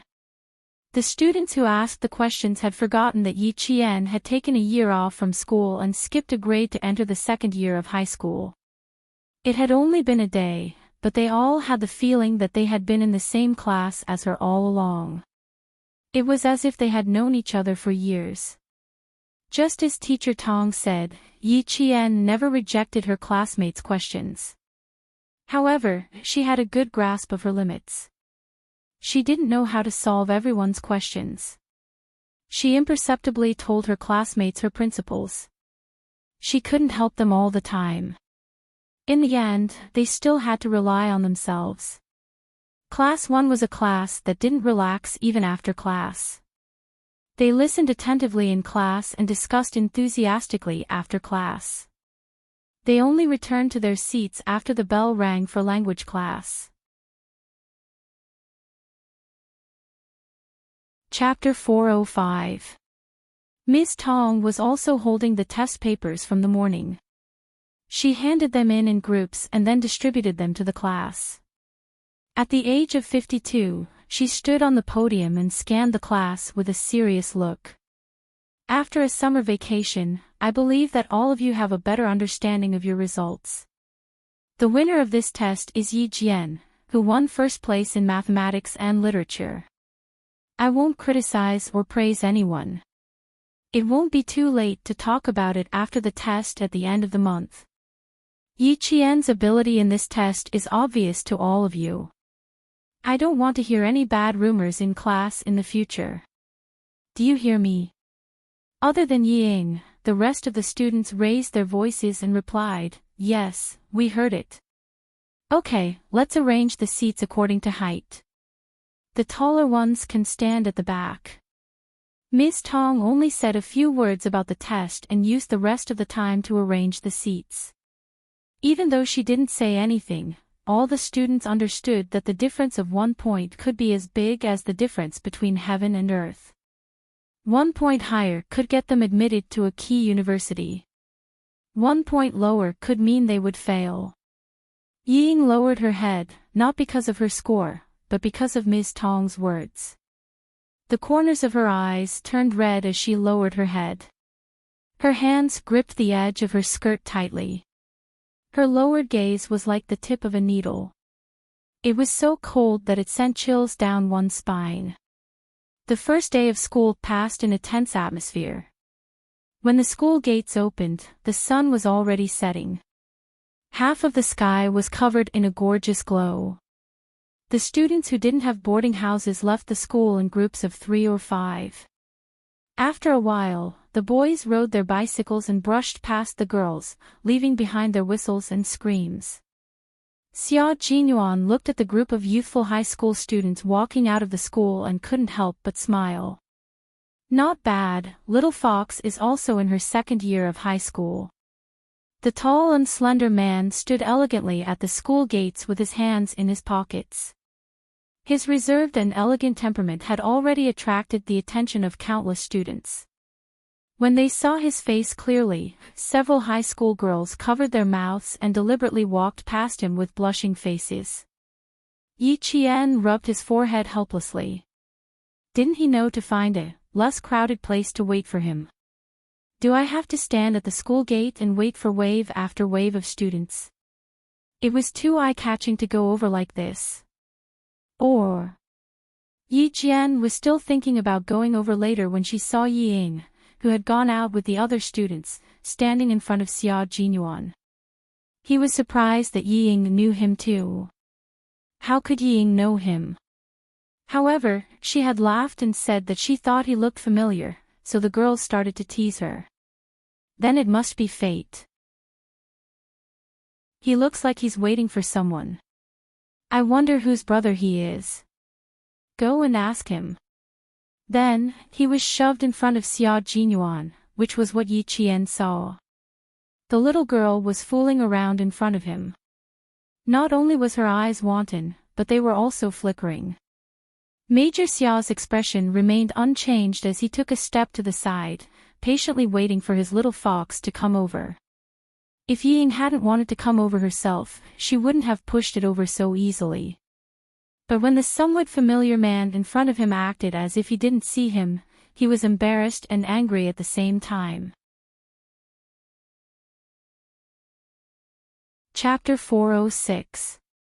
Yi Ying didn't want to be ignored, so she took the initiative to speak up. Soon, something even more embarrassing happened. The man who was standing by her side just walked away. Xia Jinyuan didn't look at the girl standing in front of him, not even glancing at her from the corner of his eye.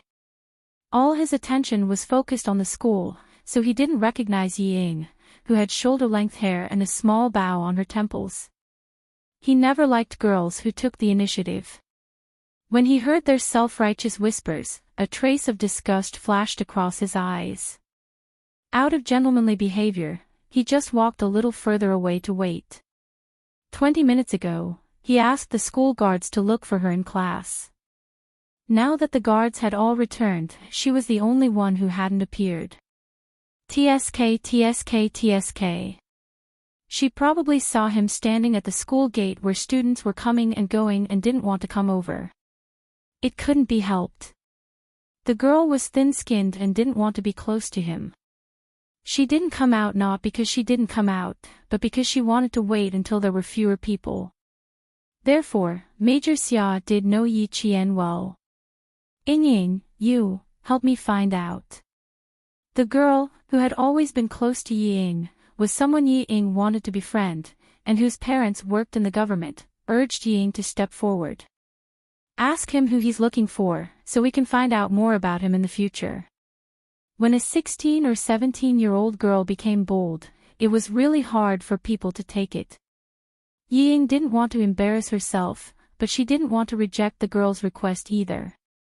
She smiled gently and said, "We can ask the school guards and see if they know who he's looking for. Isn't that better? It won't seem like we're taking the initiative, and they'll know what we want."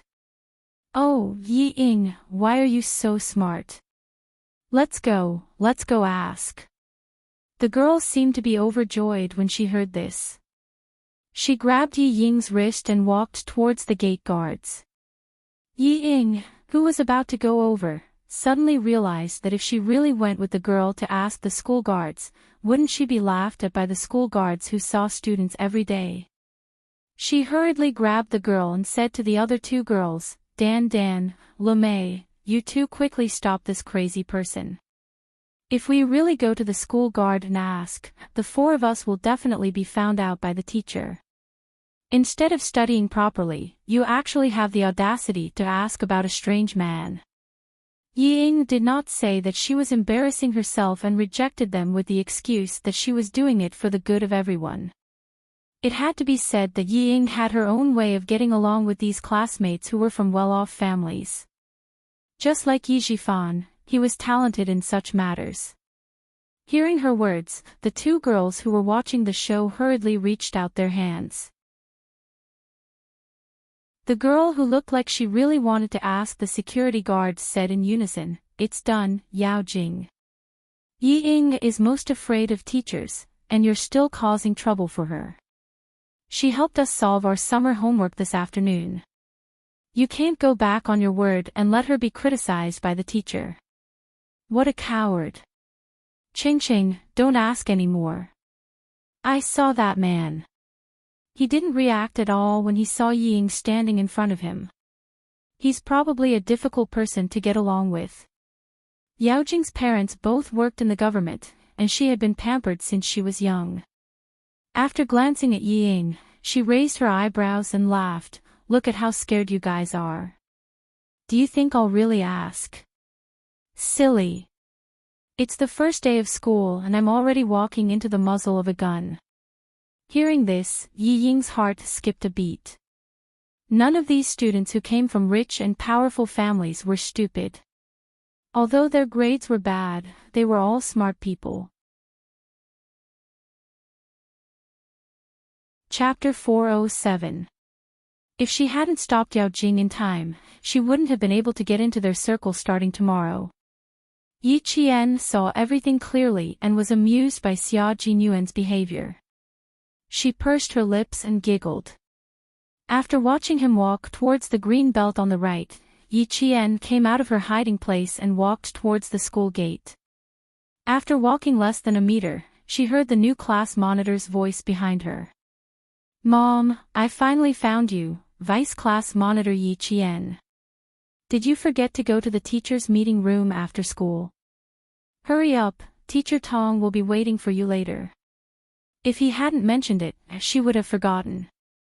When the school guard told her that her brother was waiting for her at the school gate, her mind went blank. She was afraid that Major Xia would say something else, so she threw the textbook in her hand and rushed towards the school gate without even taking her bag. She didn't even remember about the meeting. Teacher Tong isn't here yet, right? I'm sorry, class monitor, I have something urgent to attend to. I didn't mean to forget, Yi Qian explained. She felt bad for troubling someone to look for her. Class monitor Lu Axian couldn't help but laugh when he saw her nervous and apologetic look.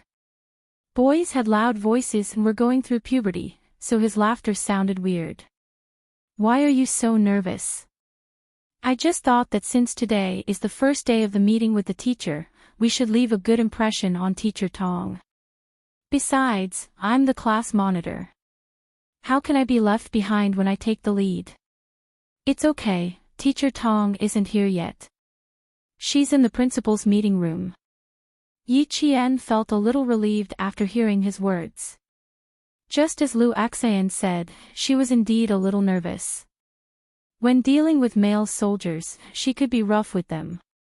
However, when dealing with students, Yi Qian inevitably had to be stricter with herself. She had never been to high school, so she was unfamiliar with this environment. Although she acted calm in front of the whole class, she was just trying her luck. However, Xia Jinyuan was still waiting for her outside. Since Teacher Tong hadn't come yet, she had to run out and inform him first. It wasn't that she didn't want to come, but something had happened in class.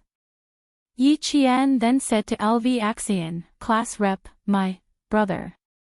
After he finished speaking unnaturally, he swallowed his saliva and said vaguely, he's waiting for me outside. Give me 3 minutes, I'll tell him to go back first. Sure, I'll wait for you. Go quickly. Lu Axian agreed readily, and really stood there waiting for Yi Qian to come over. Yi Qian was running all the way to the campus.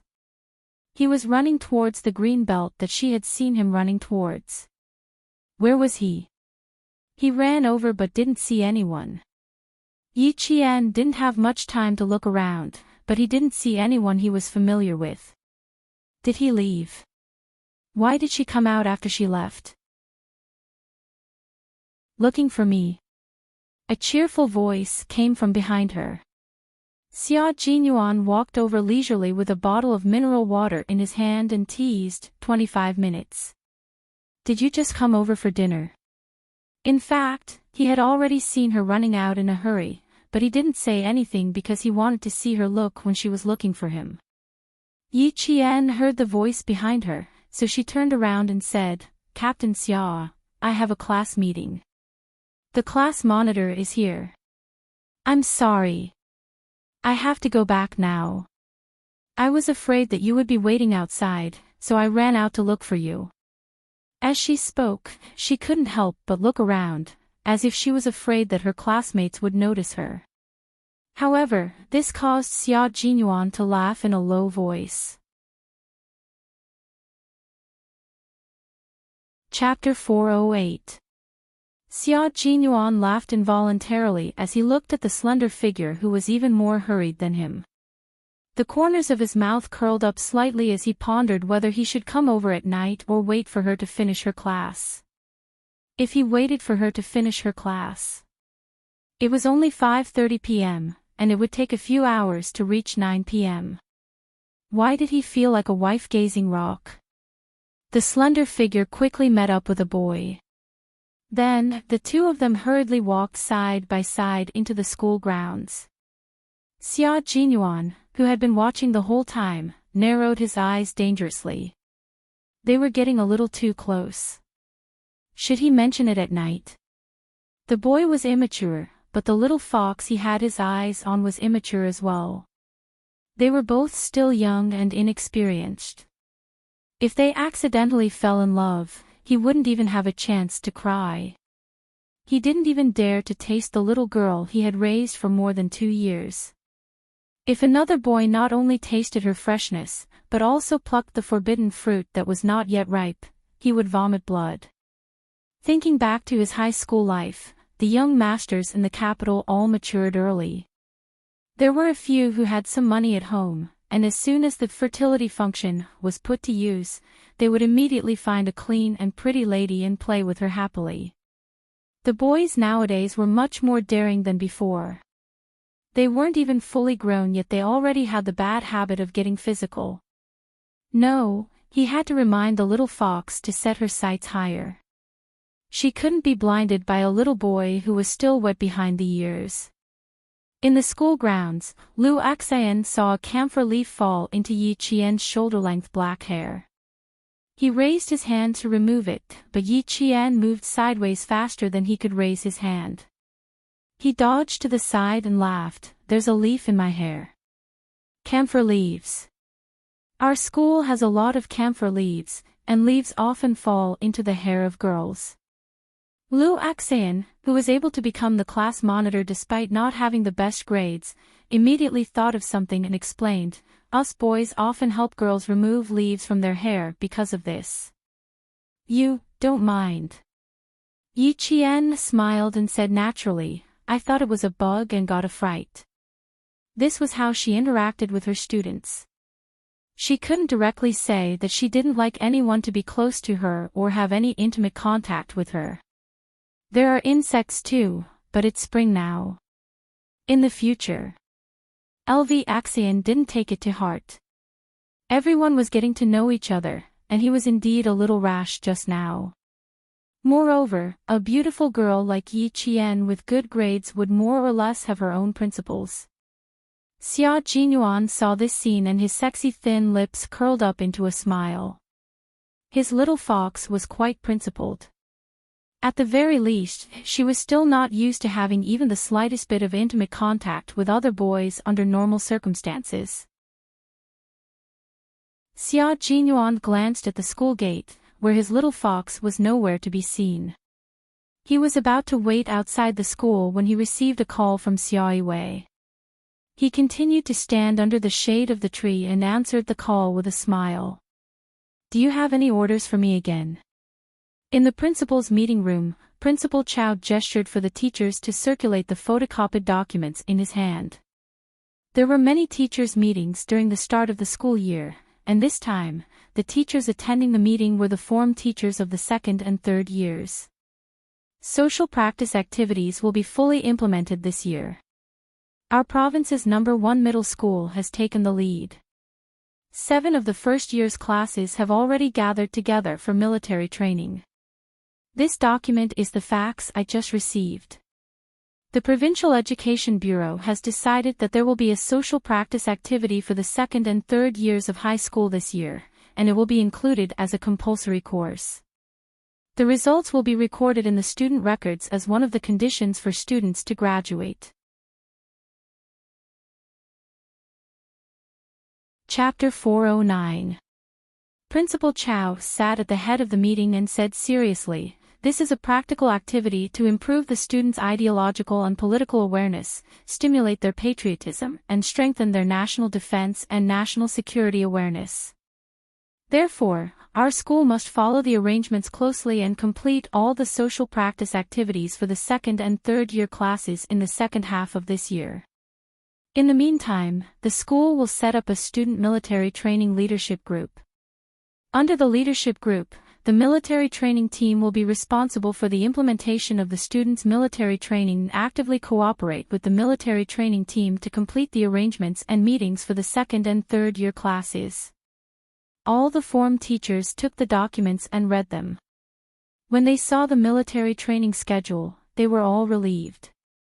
Fortunately, it did not take up the class time. The holidays were fine, they would definitely support it.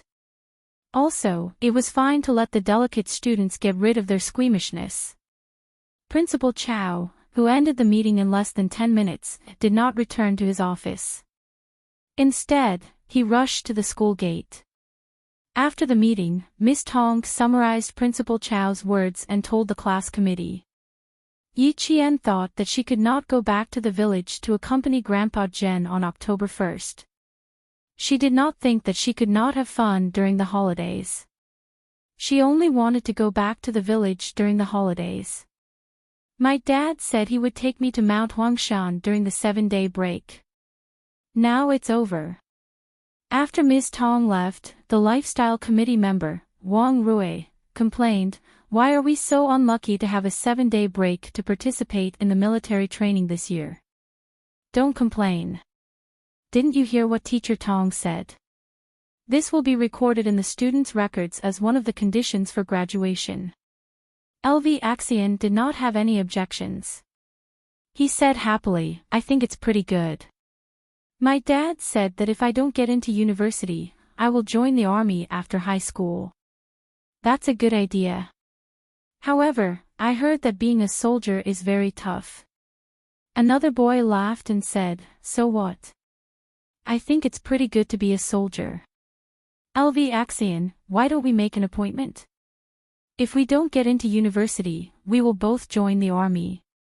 Wang Rui complained about not having a holiday. LV Axion casually changed the topic. When everyone heard that there was military training during the 7-day break, their depressed mood rose again. This was also the role of the class monitor. Other than the lifestyle committee, literature committee, and vice class monitor who were all girls, the rest of the class committee were all boys. When it came to joining the army after graduation, the boys were quite interested. Yi Qian saw that they were in a heated discussion. When he packed up his textbooks, he said with a smile, "If one's a soldier, the whole family will be glorious. It's worth it to join the army for the glory of your family." This was an indispensable slogan for the annual conscription. When a girl from Yi Qian said it, the boys all burst into laughter. The arts committee member, Yi Ying, snorted in disdain. Graduating from high school and becoming a soldier. Wasn't he just a poor soldier? How unambitious. You guys continue your discussion. I still have a student union meeting to attend, so I'll take my leave first. Yi Ying, who looked down on them but didn't show it on her face, waved at them and left with an elegant smile. Her temperament was not bad, and her footsteps were very light when she left. Wang Rui sighed and said, "Yi Ying is the one in our class who looks like a girl the most. She has quite the temperament." On this point, Yi Qian agreed. Sorry, I forgot to take a pen." Yi Ying, who had clearly walked out of the classroom, returned. She must have heard Wang Rui's sigh. The smile on her pretty face became more genuine. "If there's anything, you can come and find me at any time." Chapter 410. Temperament was a combination of inner and outer appearance. Yi Ying, who did not say what she thought. Yi Qian smiled and looked at Yi Ying, who had deliberately turned back and said that she had forgotten to take something. Yi Qian had clearly seen through Yi Ying's thoughts. She was afraid that he would say something bad about her, so she turned back. Wang Rui sighed. No wonder she was so proud.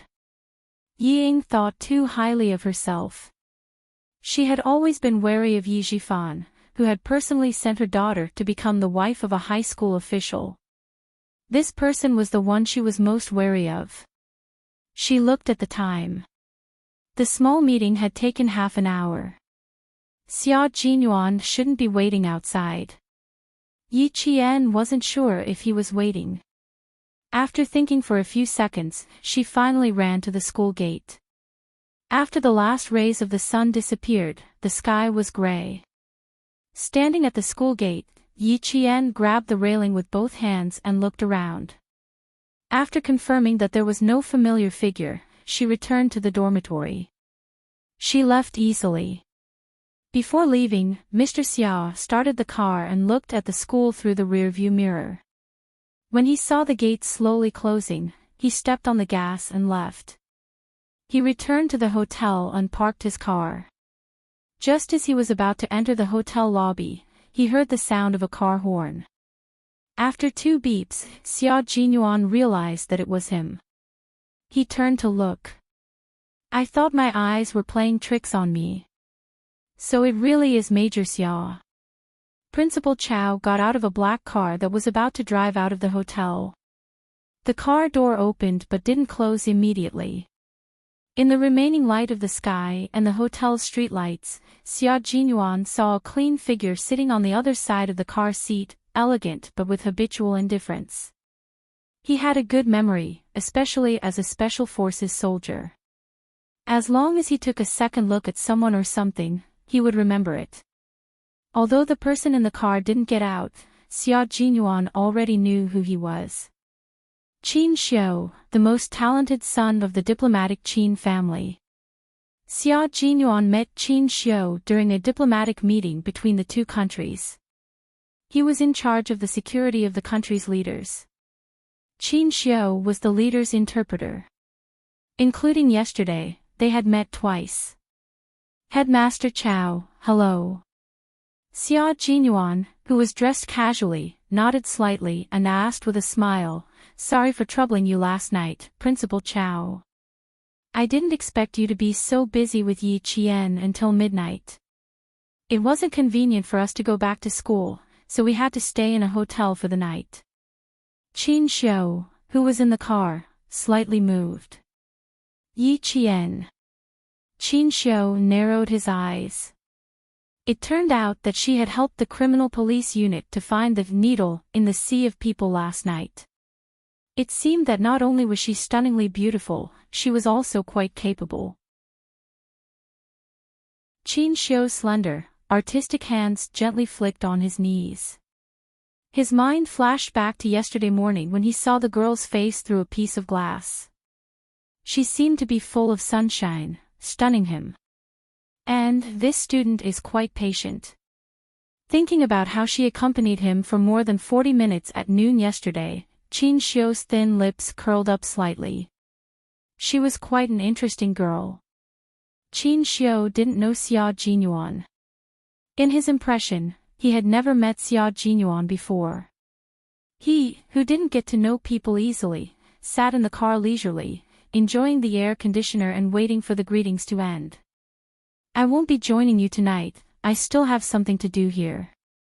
Next time, I'll have dinner with you as a token of my gratitude. Xia Jinyuan didn't have any intention of befriending Qin Xiu. He said a few words politely and watched Headmaster Chow get into the car. Tonight, he would look for his little fox. Other than the mission, he wouldn't talk about anything else. Chapter 411. After returning to the car, Principal Chow, who had come to pick up his nephew for dinner, sighed. Your generation in the capital is really full of talented people. If I'm not wrong, that Major Xia just now is the youngest major in family Xia. It's a pity that you two don't know each other. Otherwise, you could have chatted with him tonight. He continued, you two are staying in the same hotel, but you didn't bump into each other during the day. The youngest major in family Xia. Oh, so he's Xia Jinyuan. I stayed in my room all day. It's a pity that we didn't bump into each other. Qin Xiu, who was originally indifferent, tilted his head with a hint of interest. Although he said it was a pity, his handsome face did not show any signs of regret. He said calmly, my mother really wants to get to know him. Every time I return to the capital, she wants me to go out and set him up. Unfortunately, I'm in the civil service, and he's in the military. We even have different social circles, so how can we get to know each other? Your mother has ulterior motives. Ha ha ha, even your father didn't participate in this kind of thing. You should stay away. Principal Chow laughed and exposed his sister's intentions. We're flying to Germany the day after tomorrow. Uncle is free tonight, so I'll take you to a place farther away to try the real specialties of Southern Province. Qin Xiu smiled. I'm not very particular about food. You can arrange it. Not long after the car left, Xia Yiwei entered the hotel. Xia Yiwei walked in her high heels, and the hotel staff was about to ask her about it when Xia Yiwei gently raised her hand. She did not say a single word and expressed her intentions clearly, causing the staff to keep quiet. It was the peak hour of the hotel, but even so, Xia Yiwei still saw her cousin, who was often talked about by the noble ladies in the capital. He was only 23 years old, but his temperament was as reserved as her uncle, Commander-in-Chief Xia. His calm and reserved expression was as cold as a sword. He looked gentle and elegant, but in fact, he was also a master who would turn hostile at any moment. As deep as the sea, as tall as the mountain. Even his aura was so unfathomable, who knew what he came to the provincial capital for? Thinking of old madam's instructions, Xia Yiwei perked up and walked towards Xia Jinyuan, who was sitting on the leather sofa in the lobby. His long legs were crossed, and he was reading the current affairs newspaper with a slight frown. You're the first in our family to be so down-to-earth. Why don't you stay in a better 5-star hotel with SAP for the holidays? Xia Yiwei, who was wearing a black slim-fit knee-length skirt, sat on the sofa opposite him and said half-jokingly, however, this place is very close to the provincial No. 1 middle school. The few days of leave she had were all spent in the southern province. She didn't even think about going back to the capital. Even the old master and the old madam had some opinions about it. Xia Jinyuan put down the newspaper in his hand and glanced at his cousin, who was always capable and experienced. He raised his slender eyebrows and said half-jokingly, I'm learning from you. Stay away from the capital to avoid being implicated. When you bring brother-in-law back to the capital, the old master and the old madam won't think about me anymore. So, you're here to keep an eye on me so that I can find a man. Xia Yiwei opened a small metal box and took out a thin female cigarette. Her voice was slightly cold as she said, mind your own business. Don't interfere with my business. When she put down the newspaper, Xia Jinyuan stretched out his long arm and took away the unlit cigarette in her hand. He then broke it in two and threw it into the ashtray. I can't have any strange smell on me. Please forgive me. I know you can't have any strange smell on you. I just took it out to smell. Xia Yiwei glanced at him lightly and said, the old madam gave me her phone number. You should at least go back to the capital and take a look. Chapter 412. After Xia Yiwei finished speaking, the elegant Xia Jinyuan calmly continued, Madam Dowager told me to meet you more often during my stay in the provincial capital and to bring up the topic of marriage and children. She also said that she has yet to marry a granddaughter and is full of regrets. She is counting on you to fulfill her wish. The woman's face gradually turned cold, but he continued speaking unhurriedly, Madam Dowager is the 4th leader of the Ministry of Culture since the founding of the country. Comrade Xia Yiwei, have you forgotten? The Ministry of Culture is a place to promote communication. Madame Dowager is the best at confiding in people. She is an expert in cleansing people's minds, bodies, and souls. I haven't even mentioned Madame Dowager, but you've already brought her up. She meant that both of them had been warned by Madame Dowager, but she also hinted that she was only in contact with one of them. Madame Dowager didn't mention anything about her contacting you in front of me. Xia Yiwei rubbed her forehead. If Madame Dowager wasn't so passionate about art and culture, she could have become the 5th leader of the Ministry of Foreign Affairs. Sure enough, even though she was old, as long as she was intelligent, the younger generation in the family was still no match for her. Xia Jinyuan glanced at Xia Yiwei, who had been tricked by Madame Dowager and had taken the initiative to listen to him urging her to get married. He calmly repeated what Madame Dowager had said. She's 34 years old. If she doesn't get married soon, her family Xia will have the first unmarried granddaughter. Madame Dowager said that she was too ashamed to retire in the capital and planned to return to her hometown. After listening for 5 minutes, Xia Yiwei felt like her head was about to explode. It was more tiring than working for a week. She was mentally exhausted. She waved her hand.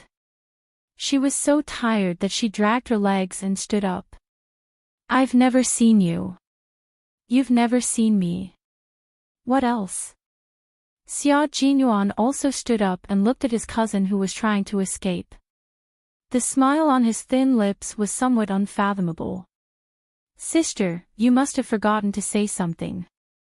I won't mention that high school student either. Xia Yiwei raised her eyebrows and stretched out her hand.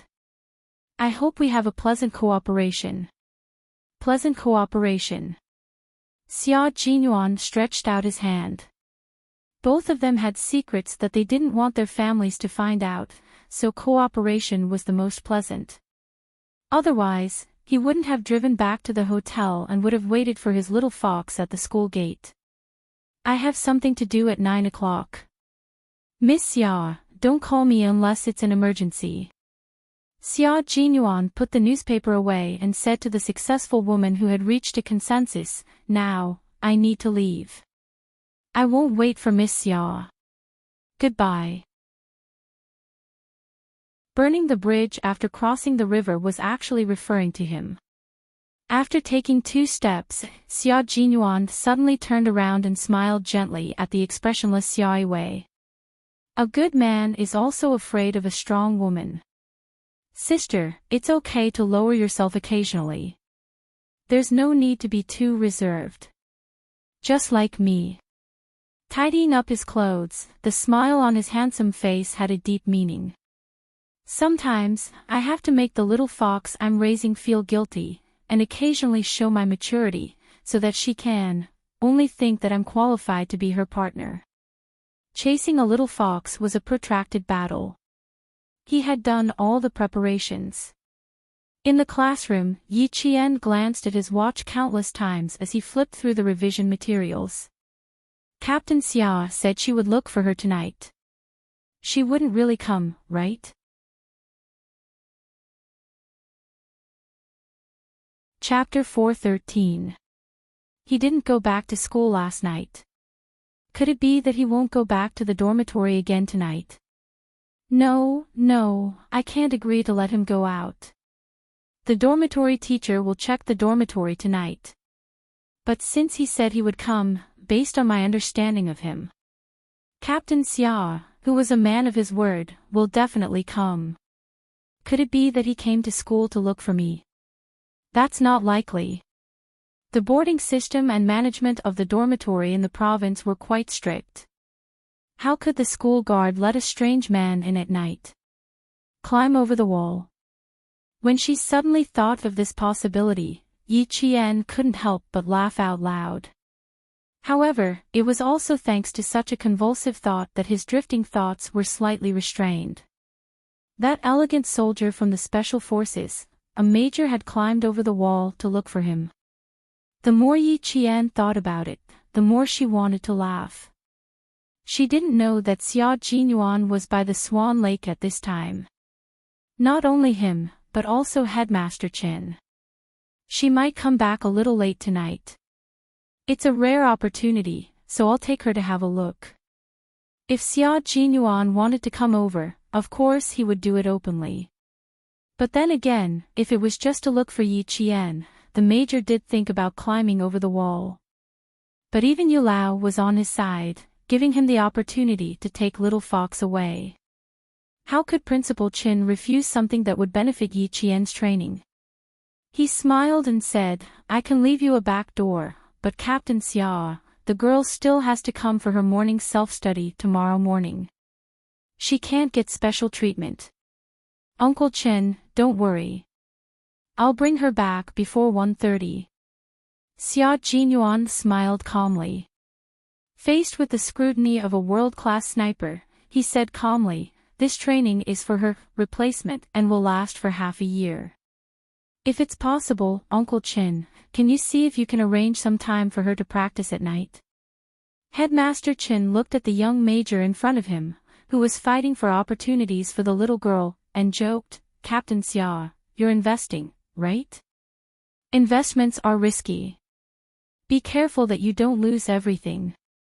In the no man's land, he remembered the young major's words. He said that he wanted the little girl to not easily fall in love during the few years she was studying.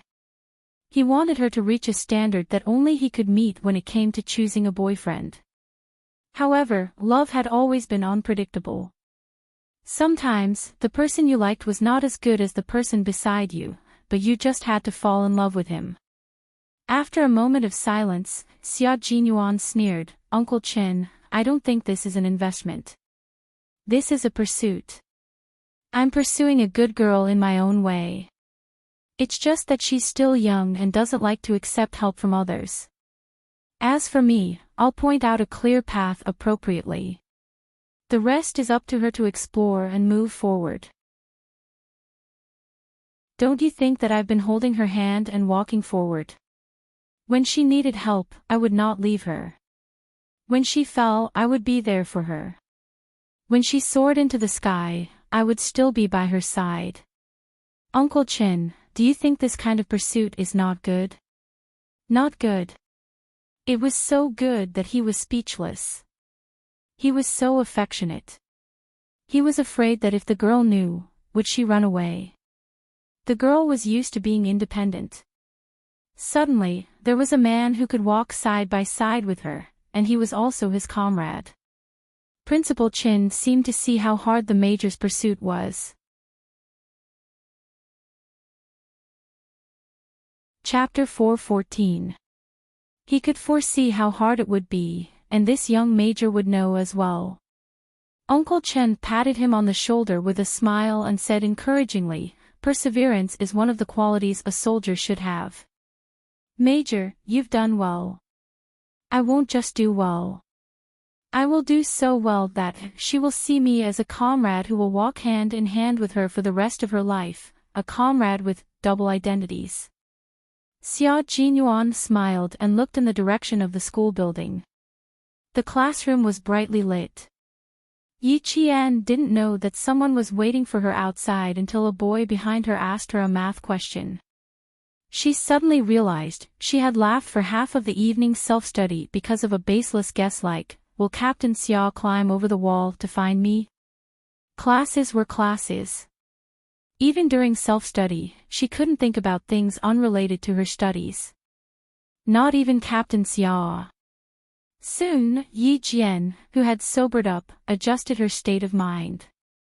During the second half of the evening self-study session, she had completely calmed down. She no longer let her imagination run wild, and she no longer thought about Major Xia, who had inadvertently disturbed her state of mind. The bell rang and the originally quiet campus became a boiling cauldron of voices. Yi Qian carried her revision materials and walked towards the dormitory with Enjun and the 4 girls in her dormitory. They chatted and laughed. When they were close to Swan Lake, Yi Qian saw a familiar figure pass by under the dim street lights. She choked on her words and coughed. Even though he only passed by under the streetlights, Yi Qian knew very well that the person she saw was Major Xia, the person who made her unable to study properly during the first half of the evening self-study period. Xia Jinyuan, he really entered the campus. He didn't really climb over the wall, did he? Yi Qian coughed even harder at the thought of this possibility. You were fine. Why are you coughing? Did you catch a cold? And Jiaxin asked nervously. My mom prepared some cold medicine for me. I'll take some when I get back to the dormitory. Last night. You didn't come back last night. Did you catch a cold last night? Yi Qian, who had finally managed to stop coughing, felt his heart pounding because of her words. Last night, she had slept with Captain Xia in a hotel and had almost hit him. He hurriedly said, I'm fine, I'm fine. I didn't pay attention when I was speaking just now, so I choked. Oh right, I forgot to take the revision materials that I wanted to read tonight. You guys go back to the dorm first, I'll come back later. Alright, go quickly. I'll get the hot water for you. You can take a shower when you come back. And Jiaxin could tell that there was nothing wrong with her voice. She had always been carefree, so she didn't think much of it. She just frowned and reminded her, then come back early. Don't forget the time when you're studying. After saying that, he pulled the girls in the dormitory and left while talking about some interesting things. There weren't many students strolling around Swan Lake at night. Only those students who were secretly in love would take the risk of being spotted by the patrolling teacher's flashlights. They would hide in a corner and talk about love while feeding mosquitoes. Yi Qian obviously didn't think much of it, but when he saw a flashlight suddenly shining from the darkness, he was so scared that his heart jumped and his scalp instantly tensed up. What are you afraid of? Xia Jinyuan, who was standing in the dark, asked in a low voice. He was quite far away, so his voice sounded weak. His voice, which was much lower than it was during the day, was like the charm of the night. It was so low that it was full of magnetism that made people blush. It was like a lover whispering in his ear, waiting for him to say even sweeter words of love.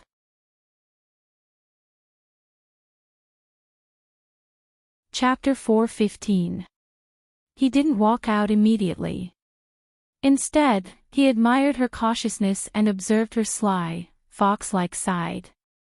He let the dark night become his natural cover, allowing his eyes to admire everything about her without any scruples. Captain Xia, why did you really come? As soon as he spoke, Yi Qian could find him accurately even though he was hiding in the dark. An excellent sniper was able to accurately pinpoint his target while observing his surroundings. Yi Qian was an excellent sniper who had entered the military academy as a special forces soldier. It was a piece of cake for him to find Xia Jinyuan, who was only 2 meters away from him. Xia Jinyuan, who was in a good mood, curved his sexy thin lips. As she got closer, his eyes flashed with a dark light. It was a dangerous light that made people wary, but it was also a light that attracted women. Didn't I say that I would look for you tonight? I will never go back on my words. The corners of his lips curled up as he stared unblinkingly at Yi Qian, who looked a little unnatural. Xia Jinyuan felt like a cheetah waiting to pounce, patiently sharpening his claws as he waited for the beautiful little fox to come over. When Yi Qian heard this, she looked up to ask him how he got into the school compound. Suddenly, a flashlight swept past her head, illuminating Xia Jinyuan's handsome face for about 3 seconds. She saw the faint smile at the corners of his mouth. She saw a man with elegant features staring at her with a dangerous gaze, as if he was staring at his prey. Yi Qian's heart suddenly tightened and she instinctively took a step back. Even in the dark, this man exuded elegance from head to toe. She saw danger emanating from him. Alarmed, Yi Qian only wanted to escape at this moment. When she took a step back, Xia Jinyuan instantly understood that something had happened when the flashlight flashed. He was very clear about the expression on his face and the light in his eyes. It was the expression of a hunter who wanted the little fox to have nowhere to run. His eyes were filled with the light of a hunter who was determined to catch the little fox. Xia Jinyuan muttered in his heart, "Bad news." He instantly adjusted his expression and said in a low and hoarse voice, "Let's go out tonight. I'll take you to a better place. From now on, you can go out for an hour and a half every night, and then my friend will send you back." Yi Qian, who was already on guard, didn't think too much about it and refused without hesitation. "No, I'm going back to the dormitory to study tonight. I didn't come back last night.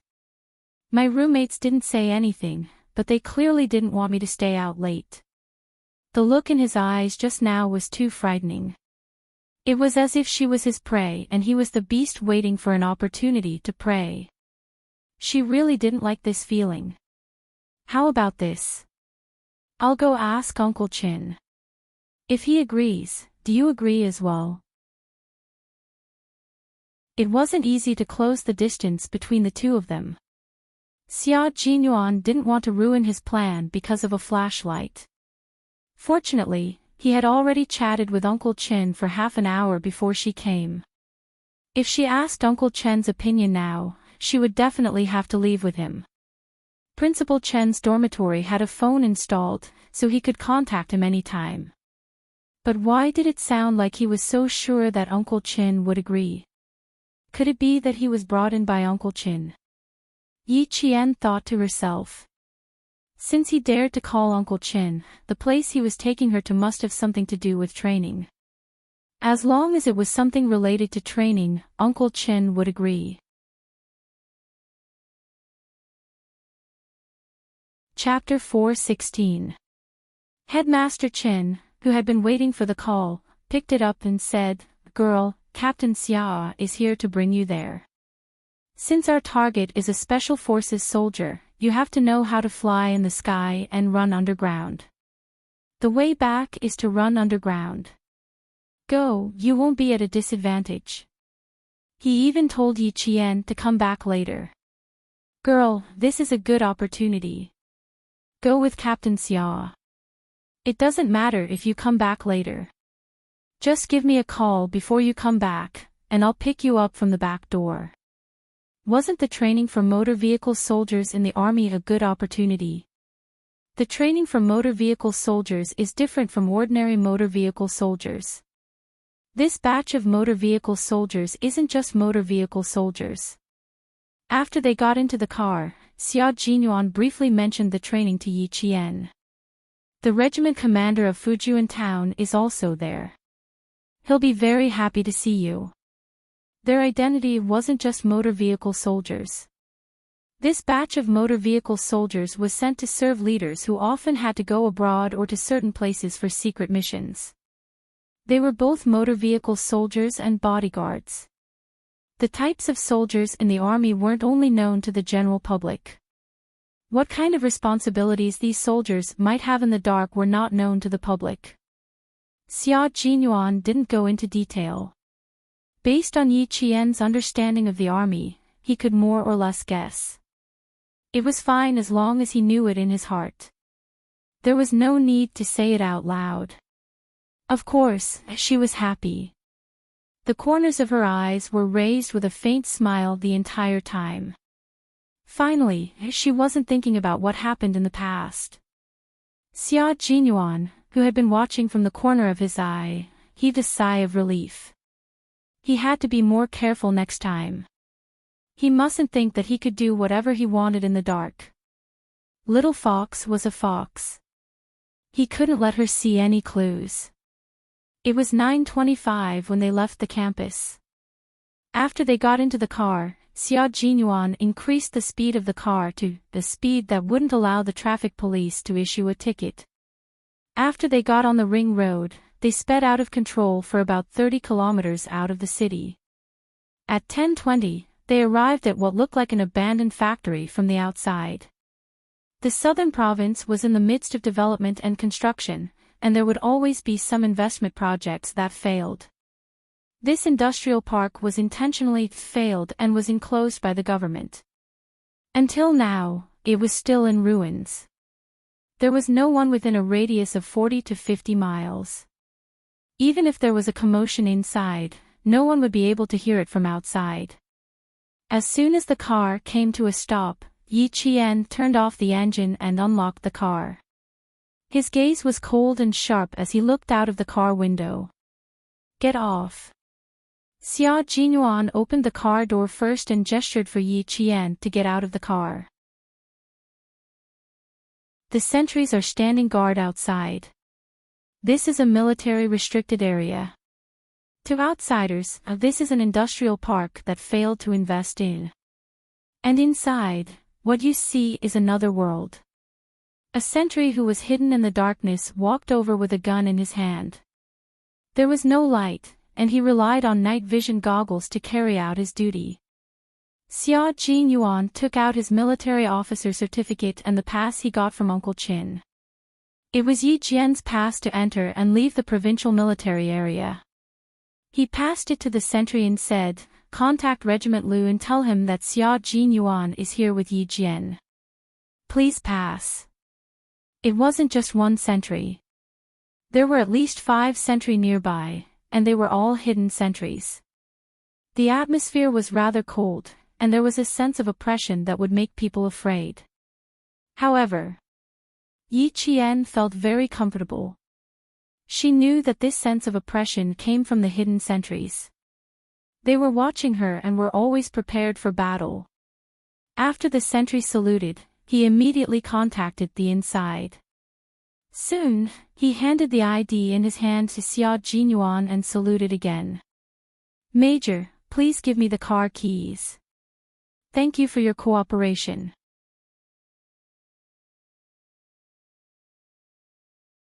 Chapter 417. Outside vehicles were not allowed to enter, even if it was a car driven by Xia Jinyuan himself. It had to be driven to another location by the sentinel. The car keys were given to the sentinel. Yi Qian watched as the sentinel started the car and drove off into the darkness without even turning on the headlights. It was as if the car had its own headlights. There wasn't even a jolt as the car disappeared before his eyes. These sentinels also need to be sent to the higher-ups. They are all elite soldiers selected from the army. Xia Jinyuan looked at Yi Qian, who was stunned by the sentinel's display of skills, and smiled faintly. "You will be training until the end of the year. If you're not afraid of tiring yourself out, you can come over every night. I will arrange for someone to pick you up." Upon hearing this, Yi Qian's eyes lit up. They were as bright as the stars in the sky, shining brightly. "No. I'm not afraid of tiring myself out. The evening self-study session ends at 9 p.m. I will be at the back door at 9:05 p.m. sharp." This was the downside of living in a dormitory. There was no free time at night, so you had to attend evening self-study sessions. "Are you that interested? Let's go, little fox. The training is from 10:30 p.m. to 12 p.m. I need to send you back to school before 1:10 p.m. In the dark, Xia Jinyuan naturally held Yi Jian's hand and led her through the dark industrial park that was surrounded by steel bars and scrap iron. Step by step, they walked towards another world that Yi Jian was not familiar with. He had said that he would hold her hand and lead her to a path where they could walk side by side. Then, he would let go of her hand when the time was right, so that she could have her own space to explore her own world. As long as he existed in her heaven and earth. Yi Qian's mind was already captivated by the mysterious training that was unknown to the outside world. She didn't even notice that her hand was being held by a pair of steady and strong hands.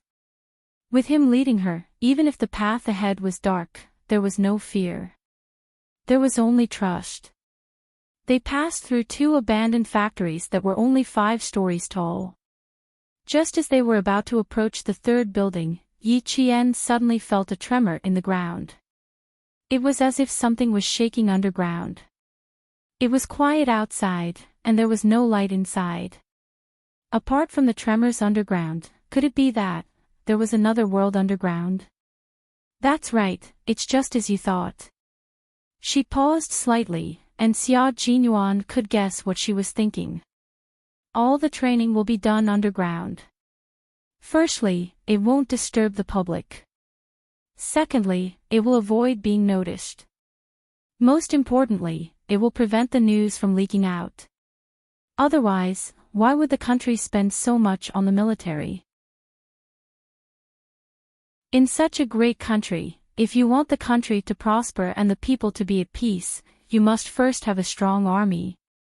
Only with a strong army would there be a strong country, and the citizens living in a strong country would be able to stay away from the flames of war and live in peace. Major. A masculine voice came from the corner.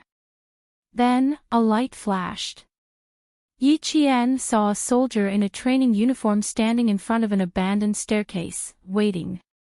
Xia Jinyuan gently squeezed Yi Qian's palm and said softly, "This is the entrance. Remember. If you have time during the day, you can come here and take a look. The hidden sentries won't appear during the day, so you can come here anytime." Then, he smiled and said, "Even homeless people won't come here during the day. There's no village ahead, no shop behind, and no food or drink. No one will come here during the day. It was even more impossible for a young woman to come here alone. If something happened to her, no one would know for a year."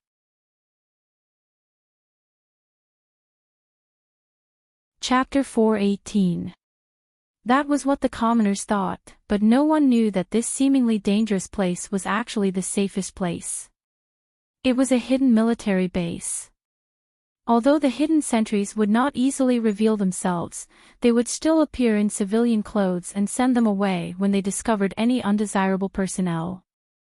Xia Jinyuan did not say exactly how they were sent away, and Yi Qian did not ask. In short, they were not sent away in a polite manner. The soldier who came out to greet them was Lu Tuan's civil servant. He also knew Yi Qian. After saluting Xia Jinyuan, he said to Yi Qian, "Lu Tuan wanted to mention it to you several times, but it was not approved, so Lu Tuan could not say much." He did not say why Yi Qian was here tonight, but it was obvious that he had received orders. He smiled and told Yi Qian a few things that happened in the regiment. "After you left, those troublesome soldiers wanted to know the address of your school, but the political commissar scolded them and told them not to harm young girls." Hearing this, Xia Jinyuan felt that something was not quite right. He smiled faintly and said, "Troublesome soldiers. Why, are you in charge of dealing with troublesome soldiers?" He asked the civil servant coldly, "Who are these troublesome soldiers? They don't have much of a background. They didn't finish college, and their families have some money and connections. The adults couldn't control them and sent them to the army to be trained." The civil servant did not notice the coldness in the major general's voice. He continued to smile and said, "After being taught a few lessons by Yi Qian, they all got heatstroke and became obedient after a few days." Yi Qian heard the coldness in his voice and thought that it was because of the troublesome soldiers. He smiled and said, "They are a few self-righteous fellows who are a little educated and have some skills. The political commissar asked me to handle them, so I thought it would be a good opportunity to practice my skills. After teaching them a few lessons, they became obedient." The entrance was right in front of them. Xia Jinyuan, who had been holding her hand all this time, heard this and his thin lips slowly curved upwards. He was a little jealous here. What about her? Her thoughts were on a completely different channel from his. He was thinking about how to get her contact information from the thorn soldier. He was asking for a beating. She, on the other hand, was thinking about using the thorn soldier to practice her skills. She didn't think about anything else. In that case, it would seem that he was being too calculative. Be careful with your feet, don't step on empty air. When they went downstairs, Xia Jinyuan couldn't help but smile. He naturally raised his arm a little so that she could walk down the stairs steadily. Go inside, there's no railing outside. There was a staircase that led to the basement. The steel bars and the cement were exposed. Stepping on them would cause dust to rise. Yi Qian wiped the mottled wall with one hand. It was covered in dust. He couldn't help but whisper, "Is there only one entrance? Are all the soldiers going in and out of the same place? I don't think it's possible. A cunning rabbit has 3 burrows." Wen Ji, who was walking in front, laughed. In their eyes, Yi Qian was a little girl. She was very capable, but also a little girl who was curious about everything. "You're in a hurry. You have to go back to school later. This road is only open to you." Yi Qian also laughed. "Then I have to thank Colonel Liu properly. Colonel Liu is waiting for you to thank him. Come this way." As Wen Ji spoke gently, he turned on the searchlight on his helmet. Since they were already on the first floor of the basement, there was no need to worry about the light source from outside. It was still pitch black in front of them. It was as if they had walked into the belly of a giant beast. The towering structure was not even filled with cement. The rusty steel bars swayed in the darkness, leaving behind a gloomy and cold atmosphere.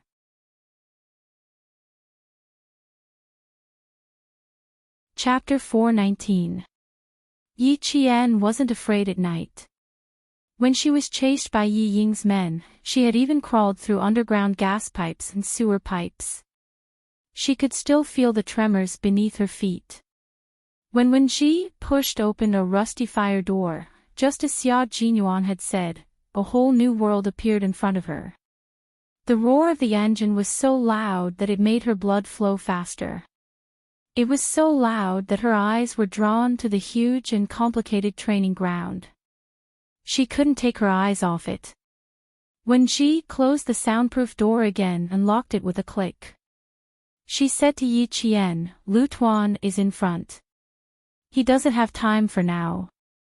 You and Major Xia can go to the training ground in front. You can come and look for Lu Tuan when you're done."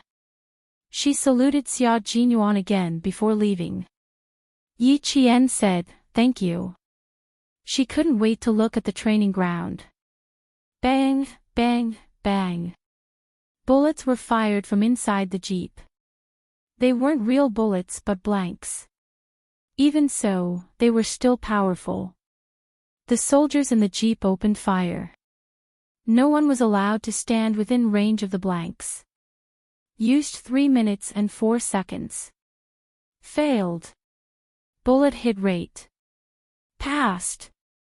Even though she was so fast, all she got was a failed. Xia Jinyuan saw that her eyes were fixed on the screen, and the word admiration was written all over her face. He leaned forward slightly, and his thin lips were almost touching her earlobe. He chuckled and said, "You need 2 minutes and 50 seconds to pass." Yi Qian blinked in amazement.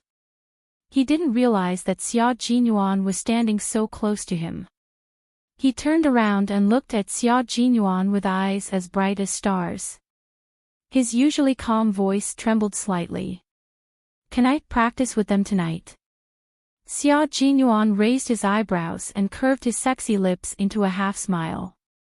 "Yi Qian, your expectations are unusually high. Would he practice with them tonight? The Autobots here are all elite soldiers. There are elite scouts, elite fighters, and elite soldiers who have been selected by the army. My military experience is no less than 2 years, and my driving training is no less than half a year. Just like that, I train day after day. In the process of training, I get injured at best, and in the worst case, I die. Little fox, do you know what it means for you to take this step?" Although he was speaking with a faint smile, his deep eyes were cold. His gaze was fixed on Yi Qian, as though he wanted to see into the depths of her soul. He wanted to imprint every word of his into her soul. Yi Qian gradually calmed down from her excitement after hearing his words. Her racing heartbeat also began to calm down. Looking at his serious expression, Yi Qian took a deep breath and replied, "I know very well. Similarly, I know even more clearly what kind of hard work it takes to become a special forces soldier. You will have a brush with death, and you will see the magnificent beauty of life and death. And I need this kind of life. I like this kind of challenging training." Now that she was reborn, she only wanted to seize every opportunity and live to her heart's content. She wanted to enrich herself and feel the beauty of being reborn under the sun again. You're tuning into the LoveLore Library YouTube channel. We're so grateful for your support, and don't forget to subscribe to join us on this incredible journey through captivating stories. Your generosity through donations truly makes a world of difference, as it's the primary source of revenue that allows me to expand and enhance this channel for you. Thank you from the bottom of my heart for being a part of this adventure.